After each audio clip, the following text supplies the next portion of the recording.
Welcome to hot seat.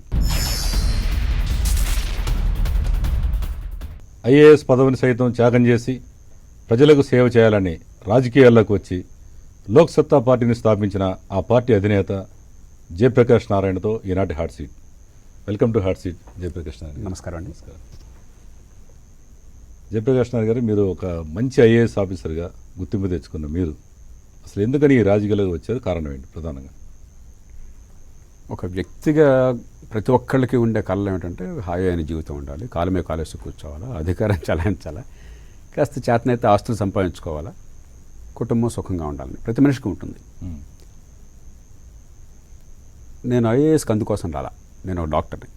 అసలు ఐఏఎస్కి వచ్చిందే మీకు గుర్తుంటుంది, మరి మీ వయసు అంతా నాకు తెలీదు. 1975, 77, 74 నుంచి అవినీతి వ్యతిరేక ఉద్యమాలు, ఎమర్జెన్సీ, దేశం మొత్తాన్ని జైలుగా మార్చడం, తర్వాత జనతా ప్రభుత్వం రావటం, ఆ తరానికి చెందినవాడిని నేను. అప్పుడు కాలేజ్ దశలో ఉన్నాను. ఎమర్జెన్సీ అప్పుడు తీవ్రమైనటువంటి ఉద్వేగానికి గురైన వాళ్ళు లక్షలాది మందిలో నేను ఒకడిని. లోక్నాయక్ జైపీనో మరొకళ్ళు నువ్వు హాస్టల్ పై రూమ్ నుంచి దూకేసేవా, దేశం బాగుపడుతుందంటే దూకేసేవాళ్ళం. అంత ఆవేశం, దేశం అంటే అంత ప్రేమ. ఆ తర్వాత జనతా వస్తే ఇందిరాగాంధీని ఓడించి దేశం అద్భుతంగా మారిపోతుందని కలగలవాడిని. కానీ అనుకున్న మార్పు రాల, స్వేచ్ఛ అయితే వచ్చింది. కానీ అక్కడి నుంచి బోళ్ళంత అంతర్మథనం. ఏమిటి ఈ దేశంలో ఎందుకు ఇట్లా ఉంది? ఎందుకంటే గ్రామ ప్రాంతాల నుంచి వచ్చిన వాళ్ళం, సామాన్య కుటుంబాల నుంచి వచ్చిన వాళ్ళం. కానీ ఈ సమాజం మా తరానికి కొన్ని లక్షల మందికి మంచి అవకాశాలు ఇచ్చింది. గవర్నమెంట్ స్కూళ్ళల్లో తెలుగు మీడియంలో చదువుకుని, మరి దేవుడో ప్రకృతితో ఇచ్చిన తెలివితేటలు, తల్లిదండ్రులు చేసిన త్యాగాలు, మా అధ్యాపకుల చలవ, వీటి పుణ్యం అని చెప్పని ఒకళ్ళిద్దరు కాదు, లక్షలాది మంది స్వతంత్రం వచ్చినటువంటి మొదటి తరంలో వాళ్ళ శక్తి మేరకు ఎదిగేంత అవకాశం దొరికింది. కానీ కాలక్రమేణా అవకాశాలు పోతున్నాయి. ఆనాడు గొప్ప రాజకీయం, స్వతంత్ర సమరయోధులు రాజకీయం చేస్తే ఉన్న కొద్దిగా రాజకీయం వ్యాపారం అయిపోయింది. ఈ కళ్ళ కనిపిస్తున్నది. కాబట్టి దీనికి ఏదో ఒకటి చేయాలన్న తపన నుంచి ఎవరో సజెస్ట్ చేస్తే ఐఏఎస్కి వెళ్తే బాగుంటుంది కదా మీరంటే, డాక్టర్లకు ఆ రోజుల్లో ఐఏఎస్కి వెళ్ళటం అనేది లేదు. మరి మీరు డాక్టర్గా ప్రాక్టీస్ చేస్తారా, లేదా చదువుకున్న రోజుల నుంచి వచ్చేసారు? డాక్టర్గా పూర్తి చేశాను. కొంత ప్రైవేట్ ప్రాక్టీస్ చేయలేదు, డబ్బుల కోసం ఇంతవరకు జీవితంలో ఇప్పుడు పనిచేయలేదు. వాలంటీర్గా స్వచ్ఛంద సేవ చేశాను కొంతకాలం. మీరు ఎంబీబీఎస్ కంప్లీట్ చేశారు. ఆ టైంలోనే ఈ ఐఏఎస్కి డాక్టర్లను కూడా అనుమతిస్తూ కొత్తగా ఏర్పాట్లు చేశారు, కొఠారి కమిషన్ చెప్పని. ఎవరో సూచిస్తే ఐఏఎస్కి వచ్చాను. అసలు ఐఏఎస్లో నేనేం చేశానది నా నోటి నుంచి నేను ఎప్పుడు చెప్పుకోనేది అవసరం లేదు. మీరు ఏ జిల్లాకి వెళ్ళినా, నేను పనిచేసిన చోట కానీ ఏ శాఖ అయినా కూడా అక్కడ తెలుసు అందరికీ. ఖచ్చితంగా చేతనైనంత ఈ దేశంలో దాదాపుగా ఏ అధికారి చేయనంత ఎక్కువ స్థాయిలో ఫలితాలను తీసుకురాగలిగాం.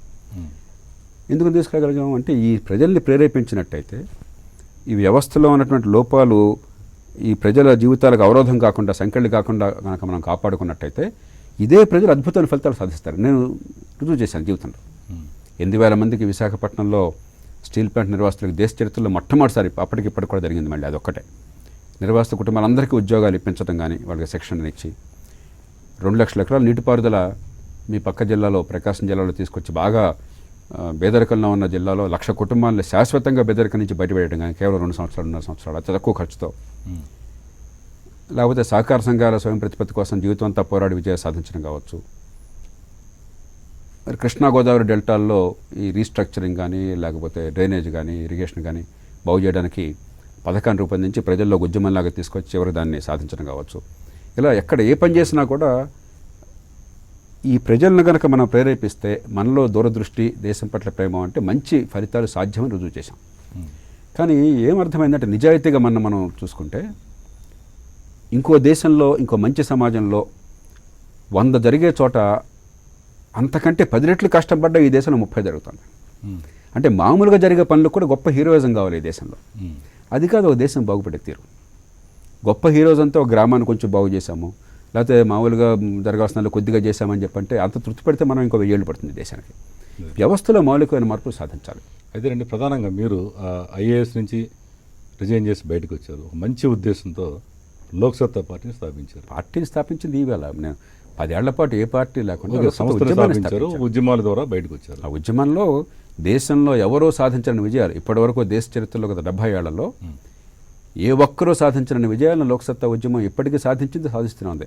మన సుప్రీంకోర్టు కొట్టేసిన 99వ రాజ్యాంగ సవరణ కూడా నేను ఈ దేశంలో పోరాడబట్టి వచ్చింది. అదండి, ప్రధానంగా మీరు ఈ బయటకు వచ్చిన దగ్గర నుంచి ఉద్యమం ద్వారా ఏమేమి సాధించారు తెలుసుకోవచ్చా? మొట్టమొదటి గొప్ప విజయం చాలా సునాయాసంగా అంటే బహుళ ఆలోచనతో వచ్చింది, ప్రజల మద్దతుతో. ఆ రోజుల్లో పెట్రోల్ బంకుల్లో 100% అంటే 10 లీటర్లు పంచుకుంటే 1 లీటరు ఆ కొలతల్లో దొంగ లెక్కలు ఉండేవి, మీటర్ని మోసం చేసి లంచాలు ఉండేవి. కేవలం లోక్సత్తా చేసిన పోరాటంలో నేను చేపట్టిన పోరాటం వల్ల 98 అక్టోబర్ 2న ప్రారంభించాను. 1-2 సంవత్సరాల్లో ముందు ఆనాటి ఆంధ్రప్రదేశ్లో ప్రారంభించి దేశం అంతట్లో కూడా పెట్రోల్ బంకుల్లో 100-90% పాటు ఈ మోసాలు అరికట్టడం జరిగింది. అంటే ఎట్లా అప్పుడు విధానం ఎలా మరి? ఒక చిన్న అదే అందుకనే ఇప్పుడు నేను ఎప్పుడు కూడా ఆశావాదిని ఎందుకు అంటే మనం ఊరికి అరవటం కదా కావాల్సింది, మన బుద్ధిని ఉపయోగించాలి. ఏమిటి పద్ధతిని దీన్ని ఏదో చేయాలని చెప్పని తట్టగానే ఎందుకు ఆ సందర్భం వచ్చినా ఆ వివరాలకు వెళ్ళిన సమయం పోతుంది మనకి. నిజానికి ఒక ఎమ్మెల్యే గారు ఎవరో వచ్చిన దగ్గరికి, సార్ ఈ పెట్రోల్ బంకులు వాళ్ళంతా స్ట్రైకులు చేస్తున్నారు, వర్కర్స్ అంతా కూడా పాపం చాలా పేదలు వీళ్ళంతా, వాళ్ళకి న్యాయం కోసం మీరు గొంతు ఇవ్వాలన్నాడు. ఏంటండి అన్నాను. అంటే వాళ్ళకి జీతాలు చాలా తక్కువను, కమిషన్లు చాలా ఎక్కువ. అంటే పోసినటువంటి పెట్రోల్ని బట్టి లీటర్ కింద ఇస్తారు, పాపం జీతం కంటే సేల్స్ని బట్టి వస్తుంది. వీళ్ళు ఏం చేస్తున్నారు, 2 రకాల సేల్స్ ఉన్నాయి. ఒకటేమో నిజంగా పోసిన పెట్రోల్ కానీ డీజిల్ కానీ, రెండోది మీటర్లో చూపెట్టేది. రెండుకి ఒక 10-15% తేడా ఉంది. ఈ యజమానులు ఏం చేస్తారు, బంక్ యజమానులు నిజంగా పోసిన దాన్ని బట్టి వాళ్ళ కమిషన్లు ఇస్తున్నారు. వీళ్ళేం గొడవ పెడుతున్నారు, మీటర్లో దీన్ని బట్టి డబ్బులు వసూలు చేస్తున్నారు కదా, దాన్ని బట్టి కమిషన్ ఇవ్వమని కోరుతున్నారు. ఇది గొడవ వచ్చింది. ఆ ఎమ్మెల్యే గారు పాపం అమాయకంగా నా దగ్గరికి వచ్చి, సార్ పాపం పేదవాళ్ళు వాళ్ళకి ఏదైనా మనం సాయం చేయాలి, దీనికోసం గొంతెత్తున్నాను. నేను తీగలాగితే గొంతంతా డొంకంతా కలుగుతుందని చెప్పి అసలు ఎందుకు జరుగుతుంది ఇది, ఇలా మీటర్లో మోసందని తెలుసు, అందరికి చూచాక తెలుసు. కానీ 1 గంట కూర్చొని నింపాదిగా ఆలోచించే అవకాశం దక్కింది. ఆయన భయపడిపోయాడు, ఇదేంటి సార్ మీరంతా కొండలకి మంది తొన్నాలు గుడిపోయేటుంది మీరేదో అని చెప్పంటే కాదని కొంచెం లోతుకు వెళ్ళను. నేను ఒక కలెక్టర్గా పనిచేసినా, గవర్నమెంట్లో చాలా ఉన్నతాధికారిగా పనిచేసినా కూడా ఈ మెళుకువలు లోతుగా మీద పట్టించుకో, మామూలు పరిపాలన చేస్తుంటాం. కానీ ఏమిటి అసలు పౌరుడిగా మనం దీన్ని ఎలా మార్చగలం, సమస్య ఉంది అరవచ్చు, ఊరికే రస్తారోకో చేసి చదివి ఫలితం లేదు, కానీ ఫలితం రావాలి, ఏం కావాలని చెప్పంటే ఒక చిన్న కిటుకు దొరికింది. ఏమిటది, ప్రతి పెట్రోల్ బంక్ దగ్గర ఆ పాత్రని 1 లీటరు 2 లీటర్లు 5 లీటర్ల పాత్రల్ని పెట్టే బాధ్యత చట్ట ప్రకారం వాళ్ళది ఉంది. మనం ఆ పాత్రలో కానీ మీ ట్యాంకులో కాకుండా, లేకపోతే మనం పాత్ర తీసుకెళ్ళి కానీ దీనిలో పోయిన అడిగే హక్కు మనకుంది. ఈ రెండు ఒక అధికారిగా కూడా నాకు తెలియదు, ఎందుకంటే పెద్ద రొటీన్ జరిగిపోతాం. కానీ ఇక్కడ ఇది ఉంది, కిటుకు ఉంది. ఇంట్లో మీరు పాలకి వాడి పాలలో నీళ్లు పోస్తే మనం నీళ్లు పోస్తాం అనుకుంటాం, రుజువు చేయలేం. కానీ పాలకి తూనికల్లో మోసం లేకుండా ఎందుకు చేస్తున్నాం మనం, ఆ లీటర్ది ఇస్తున్నాం, దీనిలో పోయమంటున్నాం, టక్కన కట్ అయిపోతుంది. కాబట్టి ఏం చేయలేదు, చిన్నది చేసింది మేమంతా కూడా. ముందు 1 లీటరు 2 లీటర్లు 5 లీటర్లు 10 లీటర్లు పాత్రలు తయారు చేసి దాన్ని లీగల్ మెట్రాలజీ, ఆనాడు వెట్స్ మెడిసిన్ వాళ్ళతోనే సర్టిఫై చేయించి కొన్ని వందల మంది మేము ఈ క్యాప్లు ఏప్రాన్లు పెట్టుకుని బస్సుల్లో వాటిల్లో బయలుదేరి పెట్రోల్ బంకులకి వెళ్ళి, అయ్యా ఇదిగో దీనిలో పోయండి. ఎప్పుడైతే నేను నా తోటి వాళ్ళు వెళ్ళి చట్టం తెలిసి పద్ధతి ప్రకారం వెళ్ళి అడిగామో, పోవాయని అడిగే శక్తి వాళ్ళకి చట్టం నా పక్కన ఉంది. 15 రోజుల్లో ఆంధ్రప్రదేశ్లో ఉన్న 1500 పెట్రోల్ బంకులు కూడా మీటర్లు బాగు చేశారు. ఎందుకంటే ఇక ఆట కట్టయిపోయింది. దానిలో జరిగేటువంటి అడల్టరేషన్ ఆగల, అది వేరు. మళ్ళీ దానిలో కిరోసిన్ మనోడు కలపడం ఉంది డీజిల్లో, దానికి మన దగ్గర మార్గం లేదు, అన్యాయం జరుగుతుంది తెలుసు కదా, దీనికి ఒక మార్గం ఉంది. ఆ మార్గం ఎప్పుడైతే బయట పెట్టాం, నేను కొన్ని జిల్లాలకు వెళ్ళినప్పుడు నేను కానీ మా వాళ్ళు కానీ అక్కడ పెట్రోల్ బంకులకి చూస్తుండేవాళ్ళం. పక్కన ఎమ్మెల్యే గారు ఎంపీ గారు ఉండేవాడు. మీరు ఎందుకున్నారని అంటే, నాదే సార్ పెట్రోల్ బంకులు. ఎందుకంటే ఆ రోజుల్లో పెట్రోల్ బంకులు అన్నీ కూడా అధికారంలో వాళ్ళకి వచ్చేది. ఇప్పుడు కొంచెం మారుతుంది, కానీ ఆ రోజుల్లో పెట్రోల్ బంక్ ఇస్తే కోటీశ్వరుని చేసినట్టు కదా. దాంతో 15 రోజుల్లో మన రాష్ట్రంలో మారింది. దీన్ని చూసి ఆయిల్ కంపెనీల్లో లోపం లేదు, గవర్నమెంట్ కంపెనీలు కాబట్టి కింద జరుగుతుంది, వాళ్ళు పట్టించుకోకుండా ఊరుకున్నారు. ఎప్పుడైతే ఇది కొంత గొడవ అలజడి అయిపోయిందో, దేశం మొత్తంలో ఆ తర్వాత సంవత్సరం కాలంలో పెట్రోల్ బంకుల్లో మీటర్లు మొత్తం కూడా పరిస్థితి మారింది, పెట్రోల్ బంక్ పరిస్థితి మారింది. ఇప్పుడు కూడా కొంత మోసం ఉంది, నేను ఇటీవల గమనించాను. ఆనాడు 10 లీటర్లకే 1 లీటర్ మోసం ఉంటే ఇవాళ 10 లీటర్లకే 150 మిల్లీ లీటర్లు, అంటే 85% తగ్గింది, ఇంకా 15% ఉంది. కానీ కేవలం ఈ ఒక్క పని వల్లే లోక్సత్తా ఉద్యమం ఈ దేశంలో వినియోగదారులకి దాదాపుగా 3 లక్షల కోట్ల రూపాయలు ఆదా చేసింది. అంటే ఇదంతా మీ వల్లే జరిగింది, 100% రూపాయలు. అలాగే ఓటర్ల జాబితా ప్రక్షాళన, ఇప్పుడు ఈ హైదరాబాద్లో బోర్డులంత ఓటర్ల జాబితా, అసలు ఈ ఓటర్ల జాబితాలో అవకతవకలు ఎన్ని ఉన్నాయి, ఆ సర్వేలు చేసి ప్రామాణికంగా దానికి పద్ధతులను అన్వేషించి దానికోసం గత 15 ఏళ్లుగా 18 ఏళ్లుగా విపరీతమైన పోరాటం చేసింది లోక్సత్తా. 190 పాళ్ళు బాగుపడ్డాయి, గ్రామాల్లో చాలా మేరకు బాగుపడ్డాయి, పట్టణాల్లో ఇంకా సమస్యలు ఉన్నాయి. ఇప్పుడు ఇంకా చూస్తున్నామా దానికి పరిష్కారం అని చెప్పిన పూర్తిగా స్పందించట్లేదు, కానీ కొంత జరిగింది. అంటే దీంట్లో ఒక విషయం అండి, ఇప్పుడు ప్రెజెంట్ సిచ్యువేషన్ హైదరాబాద్లో జిహెచ్ఎంసీ ఎలక్షన్లో ఒక సీనియర్ ఐఏఎస్ ఆఫీసరే ఇవన్నీ చేస్తారని చెప్పేసి ఆయన ట్రాన్స్ఫర్ చేస్తారు పత్రికల్లో చూశాను కదా. నిజంగా ఆడ పాత్ర ఉంటుందంటారా ఐఏఎస్ కలెక్టర్ స్థాయిలో? ఇప్పుడు వాళ్ళు చేస్తారు మన రాష్ట్రాల్లో, తెలుగు రాష్ట్రాల్లో అధికారులు పక్షపాతం వహించి ఎన్నికల ఫలితాలను లేదా ఓటర్ల జాబితాను తారుమారు చేసేటువంటిది ఇప్పటిదాకా అది లేదు. వీళ్ళు మిగతా ఎన్ని తప్పులున్నా కూడా అధికారులు ఎన్నికలు దానికి సంబంధించిన తతంగంలో మాత్రం కాస్త దూరంగా ఉండి నిష్పక్షపాతం ఉండే ప్రయత్నం చేస్తారు. అక్కడ ఏం జరిగిందో ఇప్పుడు ఎన్నికల కమిషన్ చూస్తుంది కాబట్టి నేను చెప్పలేను. కానీ సమస్య ఏంటంటే వీటిని సులభంగా నివారించవచ్చు. ఏమవుతుంది ఇప్పుడు ఎంతోమంది మీరు మన ఎన్నికల్లో లోకల్ ఎలక్షన్లో మన పంచాయతీలో వేశారు, మీరు మన అసెంబ్లీ పార్లమెంట్కి వేశారు, రేపు జిహెచ్ఎంసీ ఎలక్షన్లు వస్తాయి, అక్కడ సడన్గా మీ పేరు తీసేస్తారు. అది ఏంటి దీని లోపల ఏంటి కారణం ఎవరు? సరే ఏమవుతుందంటే కొంత బహుశా రాజకీయ ఒత్తిడి వల్ల కింద వాళ్ళు తీసేయచ్చు. మరి ఇక్కడ ఏ ఏరియాలో నాకు వచ్చే ఓట్లు లేవని చెప్పి జరగచ్చు. మరికొంత అలసత్వం వల్ల ఎన్నికల సంఘం ఇప్పుడు ఏం చేస్తుంటే 100 జనాభా అంటే 60 మంది సుమారుగా ఈ 18 ఏళ్ళ బయట ఉన్నారు, 75 మంది ఉన్నారు, 15 మంది తీసేయాలా, ఎందుకు ఉన్నాయి ఇంత అని చెప్పంటే వాడు ఇష్టం వచ్చిన టకా తీసేయచ్చు రాండంగా. ఇలా రకరకాల జరుగుతున్నాయి. దీనికి చాలా నేను పోరగా 2-3 పద్ధతులు పెట్టారు. పోస్ట్ ఆఫీస్ను నోడల్ కేంద్రంగా వాడడం ఒకటి, రెండోది ప్రతి పోలింగ్ బూత్కి ఒక బూత్ ఆఫీసర్ని పెట్టడం ఒకటి, మూడోది కంప్యూటర్లో ఈ సమాచారం అంతా ఉంచి మీరు కావాలంటే చూసుకొని చెప్పడం ఒకటి, ఇలాంటి కొన్ని చేశారు. కానీ ఏమవుతుందంటే మీరు కంప్యూటర్లో చూసుకున్నా కూడా అక్కడికి పోలింగ్ బూత్కి మీరు వెళ్ళేదాకా మీ పేరు ఉందో లేదో మీకు తెలియదు, తీసేస్తే పోయినట్టాక. ఇప్పుడు దాని మీద మనం ఎట్లా యాక్షన్ ఎవరి మీద తీసుకోవాలి? కాబట్టి ఈ వ్యవస్థలో నేను ఇప్పుడు యాక్షన్ గురించి మాట్లాడలే, అసలు అది జరగకుండా చేయడం ఎట్లా అని ముందు ఆలోచిస్తాను నేను. అంటే ఆల్రెడీ జరిగిపోతుంది కదండి ఇప్పుడు మీరు అన్నట్టుగా. ఇప్పుడు మనం ఎప్పుడు కూడా తర్వాత మళ్ళీ 5 ఏళ్ల దాకా ఓట్లేదు. సుధాకర్ గారు మనం ఏం చేస్తున్నాం అంటే ఎప్పటికప్పుడు గుండెలు బాధేసుకుని ఏ పరిష్కారం లేకుండా చేస్తున్నాం. నేను చెప్పేది ఒక వ్యవస్థను మార్చడం అనేది ఒక దీర్ఘకాల ప్రక్రియ. కాబట్టి ఇప్పుడు ఎలాగైతే పెట్రోల్ బంకుల్లో నేను సాధించాను అట్లాగా కిటుకు మనం తీసుకున్నది ఒకటి. నేను చెప్తుంది ఏంటంటే ఉదాహరణకి దగ్గర ఉన్నటువంటి పోస్ట్ ఆఫీసు, అందరికీ పోస్ట్ ఆఫీస్ తెలుసు కదా, బై అండ్ లార్జ్ పోస్ట్ ఆఫీస్కి వెళ్ళడానికి ఎవరికి భయం ఉండదు. మామూలు గవర్నమెంట్ ఆఫీస్కి వెళ్తాడు, నా మాట ఉంటాడో లేదో, లంచం ఉంటాడు అడుగుతాడేమో, వాడు పట్టించుకోడు, నన్ను పురుగులా చూస్తాడు, మనందరికీ అభావం ఉంటుంది. పోస్ట్ ఆఫీసుల్లో ఆ గొడవ లేదు. పోస్ట్ ఆఫీసుల్లో ఆ పోస్ట్ ఆఫీస్ ఏరియాలో మీ పోస్టల్ ఏరియా మొత్తంలో వాళ్ళందరూ కూడా లేటెస్ట్ జాబితా అధికారికమైనది సర్టిఫైడ్ దగ్గర పెట్టారనుకోండి, మనకు అప్పుడు దాకా టైం లేకపోయినా కూడా ఎలక్షన్ ముందే 4 రోజుల ముందే మనం వెళ్ళి చూసుకునే అవకాశం వచ్చిందనుకోండి, అక్కడే నమోదు చేసే కార్యక్రమం చేసి ఫైనల్గా వెరిఫై చేసుకుని మీ పేరు ఉందనుకుంటే అదే ఫైనల్ లిస్ట్ అనుకోండి, దాన్ని మార్చే అవకాశం లేదనుకోండి, ఖచ్చితంగా దీనిలో మీడియా నాలుగు పట్టించుకుంటారు. సామాన్యులు పట్టించుకోలేకపోయినా కూడా స్వచ్ఛంద సంస్థలు వాళ్ళు పోయి, రాజకీయ పార్టీల వాళ్ళు పోయి వెరిఫై చేసుకుంటారు. ప్రజలకి అందుబాటులో ఉండి నమ్మదగినటువంటిది, పారదర్శకమైనటువంటిది, సులభమైన ప్రక్రియను పెట్టకుండా ఏదో పైపైన కాగితం మీద అద్భుతంగా ఉంటుంది, వాస్తవానికి ఏం జరగదు. అట్లాగే నేర చరిత్ర వివరాలు, అది ఆంధ్రప్రదేశ్లో 1999 ఎన్నికల్లో నేను తీసుకురావడం వల్ల దేశంలో మొట్టమొదటి ఆ సంచలనం వచ్చింది. అక్కడి నుంచి సుప్రీంకోర్టు దాకా పోయి ఓ చట్టం సాధించాం, నేర చరిత్ర వివరాలు కానీ, లేకపోతే ఆస్తులు కానీ, లేకపోతే చదువు కానీ వగేరా కానీ.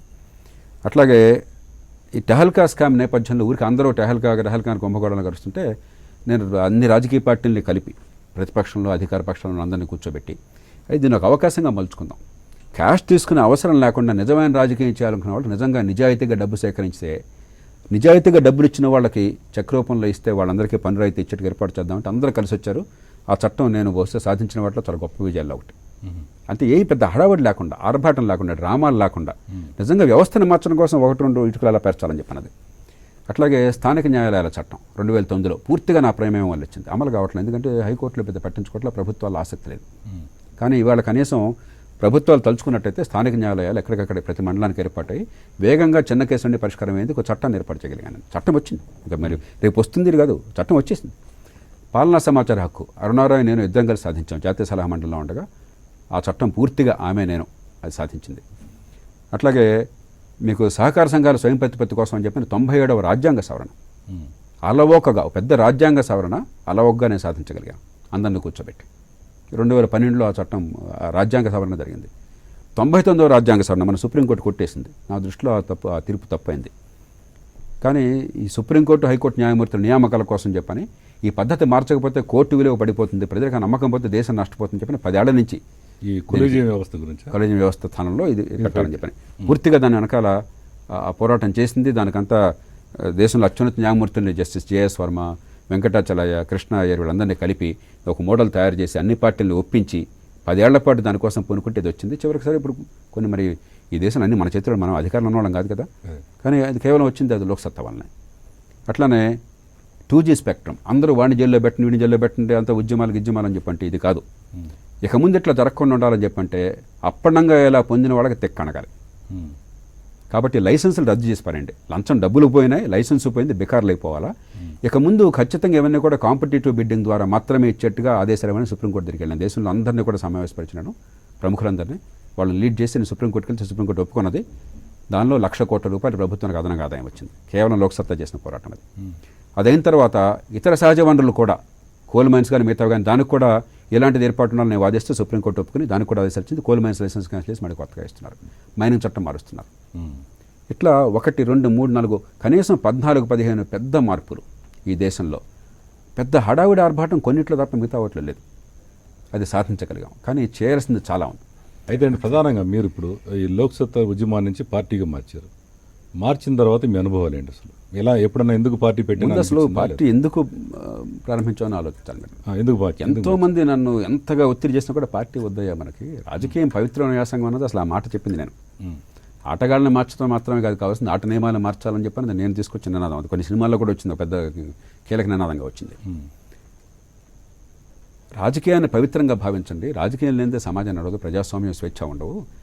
రాజకీయంలో ఉన్న కుళ్ళికి పరిష్కారం మంచి రాజకీయం మాత్రమే అని మొట్టమొదటి నుంచి నేను వాదిస్తున్నది. కానీ మన దేశం లాంటి సమాజంలో ఈ రాజకీయం నాలాంటి వాళ్ళ ఒంటికి సరిపోదని నాకు మొదటి నుంచి తెలుసు. కాబట్టి ఎంతమంది ఎంతగా ఒత్తిడి తీసుకొచ్చినా కూడా మనం రాజకీయం మంచి వాళ్ళు చేస్తే వాళ్ళని ఆదరిద్దాం, మనం మద్దతు ఇద్దాం. కానీ మనం చేయాల్సిన పని దేశంలో చాలా ఉంది.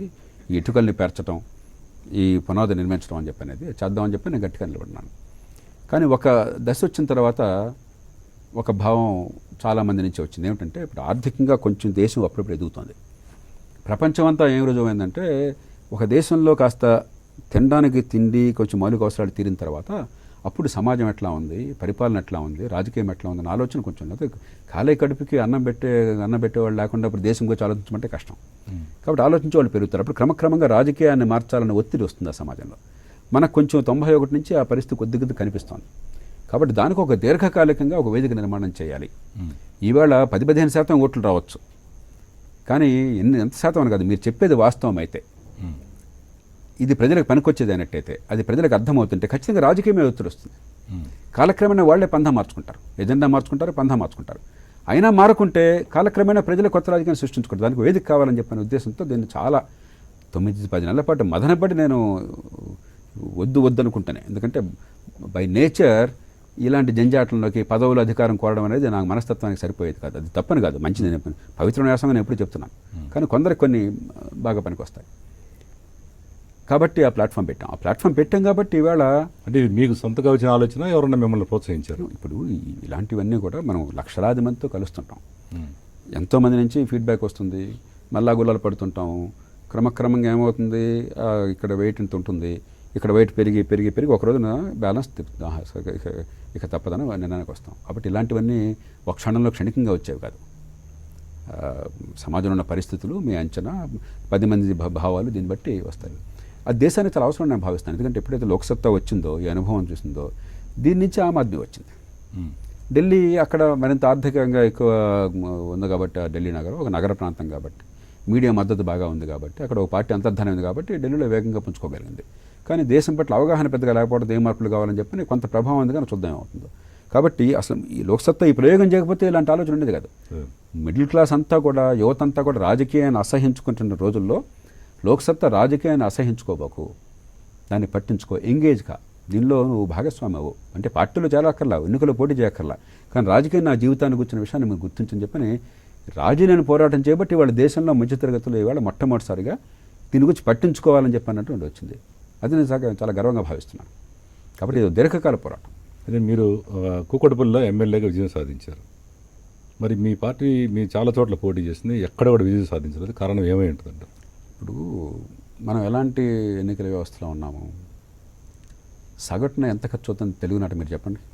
నేను చెప్పక్కర్లే మీకు. హైదరాబాద్ నగరంలో కానీ, లేకపోతే రాష్ట్రంలో వివిధ చోట్ల కానీ, మీరు రేపల్లి పట్టణంలో కానీ, లేకపోతే తెనాలిలో కానీ, లేకపోతే గుంటూరులో, మీరు రేపల్లి నుంచి కాబట్టి లేకపోతే రాజమండ్రి కానీ, మరో చోట కానీ ఎంత ఖర్చు పెడుతున్నారు? ఎందుకు ఖర్చు పెడుతున్నారు? ఎట్లా కులాలు, ప్రాంతాలు రెచ్చగొడుతున్నారు? ఎట్లా తాత్కాలికమైన తాయిలాలు ఇస్తున్నారు? మన ఎంత భేద దేశం. ఈ దేశంలో పౌరసత్వాన్ని గురించి, ప్రజాస్వామ్యాన్ని గురించి, ఓటుని గురించి మనం ఎప్పుడు నచ్చే ప్రయత్నం చేసామా ప్రజలకి? నీ బతుకు నీ చేతుల్లో ఉందని అర్థమయ్యేటప్పుడు ఏర్పాట్లు చేశామా? కాబట్టి ప్రజాస్వామ్యం వికసించడానికి చాలా దీర్ఘకాలం పడుతుంది. గార్డెన్ బ్రౌన్ ఒకసారి అన్నాడు, బ్రిటిష్ ప్రధానమంత్రిగా చేశాడు, ఆయన అన్నాడు ఒకసారి, ఒక ప్రజాస్వామ్య వ్యవస్థ, చట్టబద్ధ వ్యవస్థ ఏర్పాటు కావాలంటే మొట్టమొదటి 500 ఏళ్ళు చాలా కష్టం అన్నాడు అంటాను. 500 ఏళ్ళు అంటే 500 ఏళ్ళు పట్టాలని కాదు, అంటే అంత దీర్ఘకాలం పడుతుంది చెప్పడానికి చమత్కారంగా చెప్పాడన్నమాట. మనకేంటంటే అలవోకగా తెల్లవాళ్ళు మనకు స్వాతంత్రం ఇచ్చిపోయారు. నిజంగా మనం పోరాటం చెప్పిన స్వాతంత్రం వచ్చేది. రెండో ప్రపంచ యుద్ధంలో వాళ్ళు పేరు గెలిచినా కూడా దేశం అంతా బస్సు పట్టణం అయిపోయింది, వాడు ఓపిక పోయింది పూర్తిగా. బాబు మేము వెళ్ళిపోతాం, పారిపోతాం అని చెప్పి వాడికి వచ్చేసారు.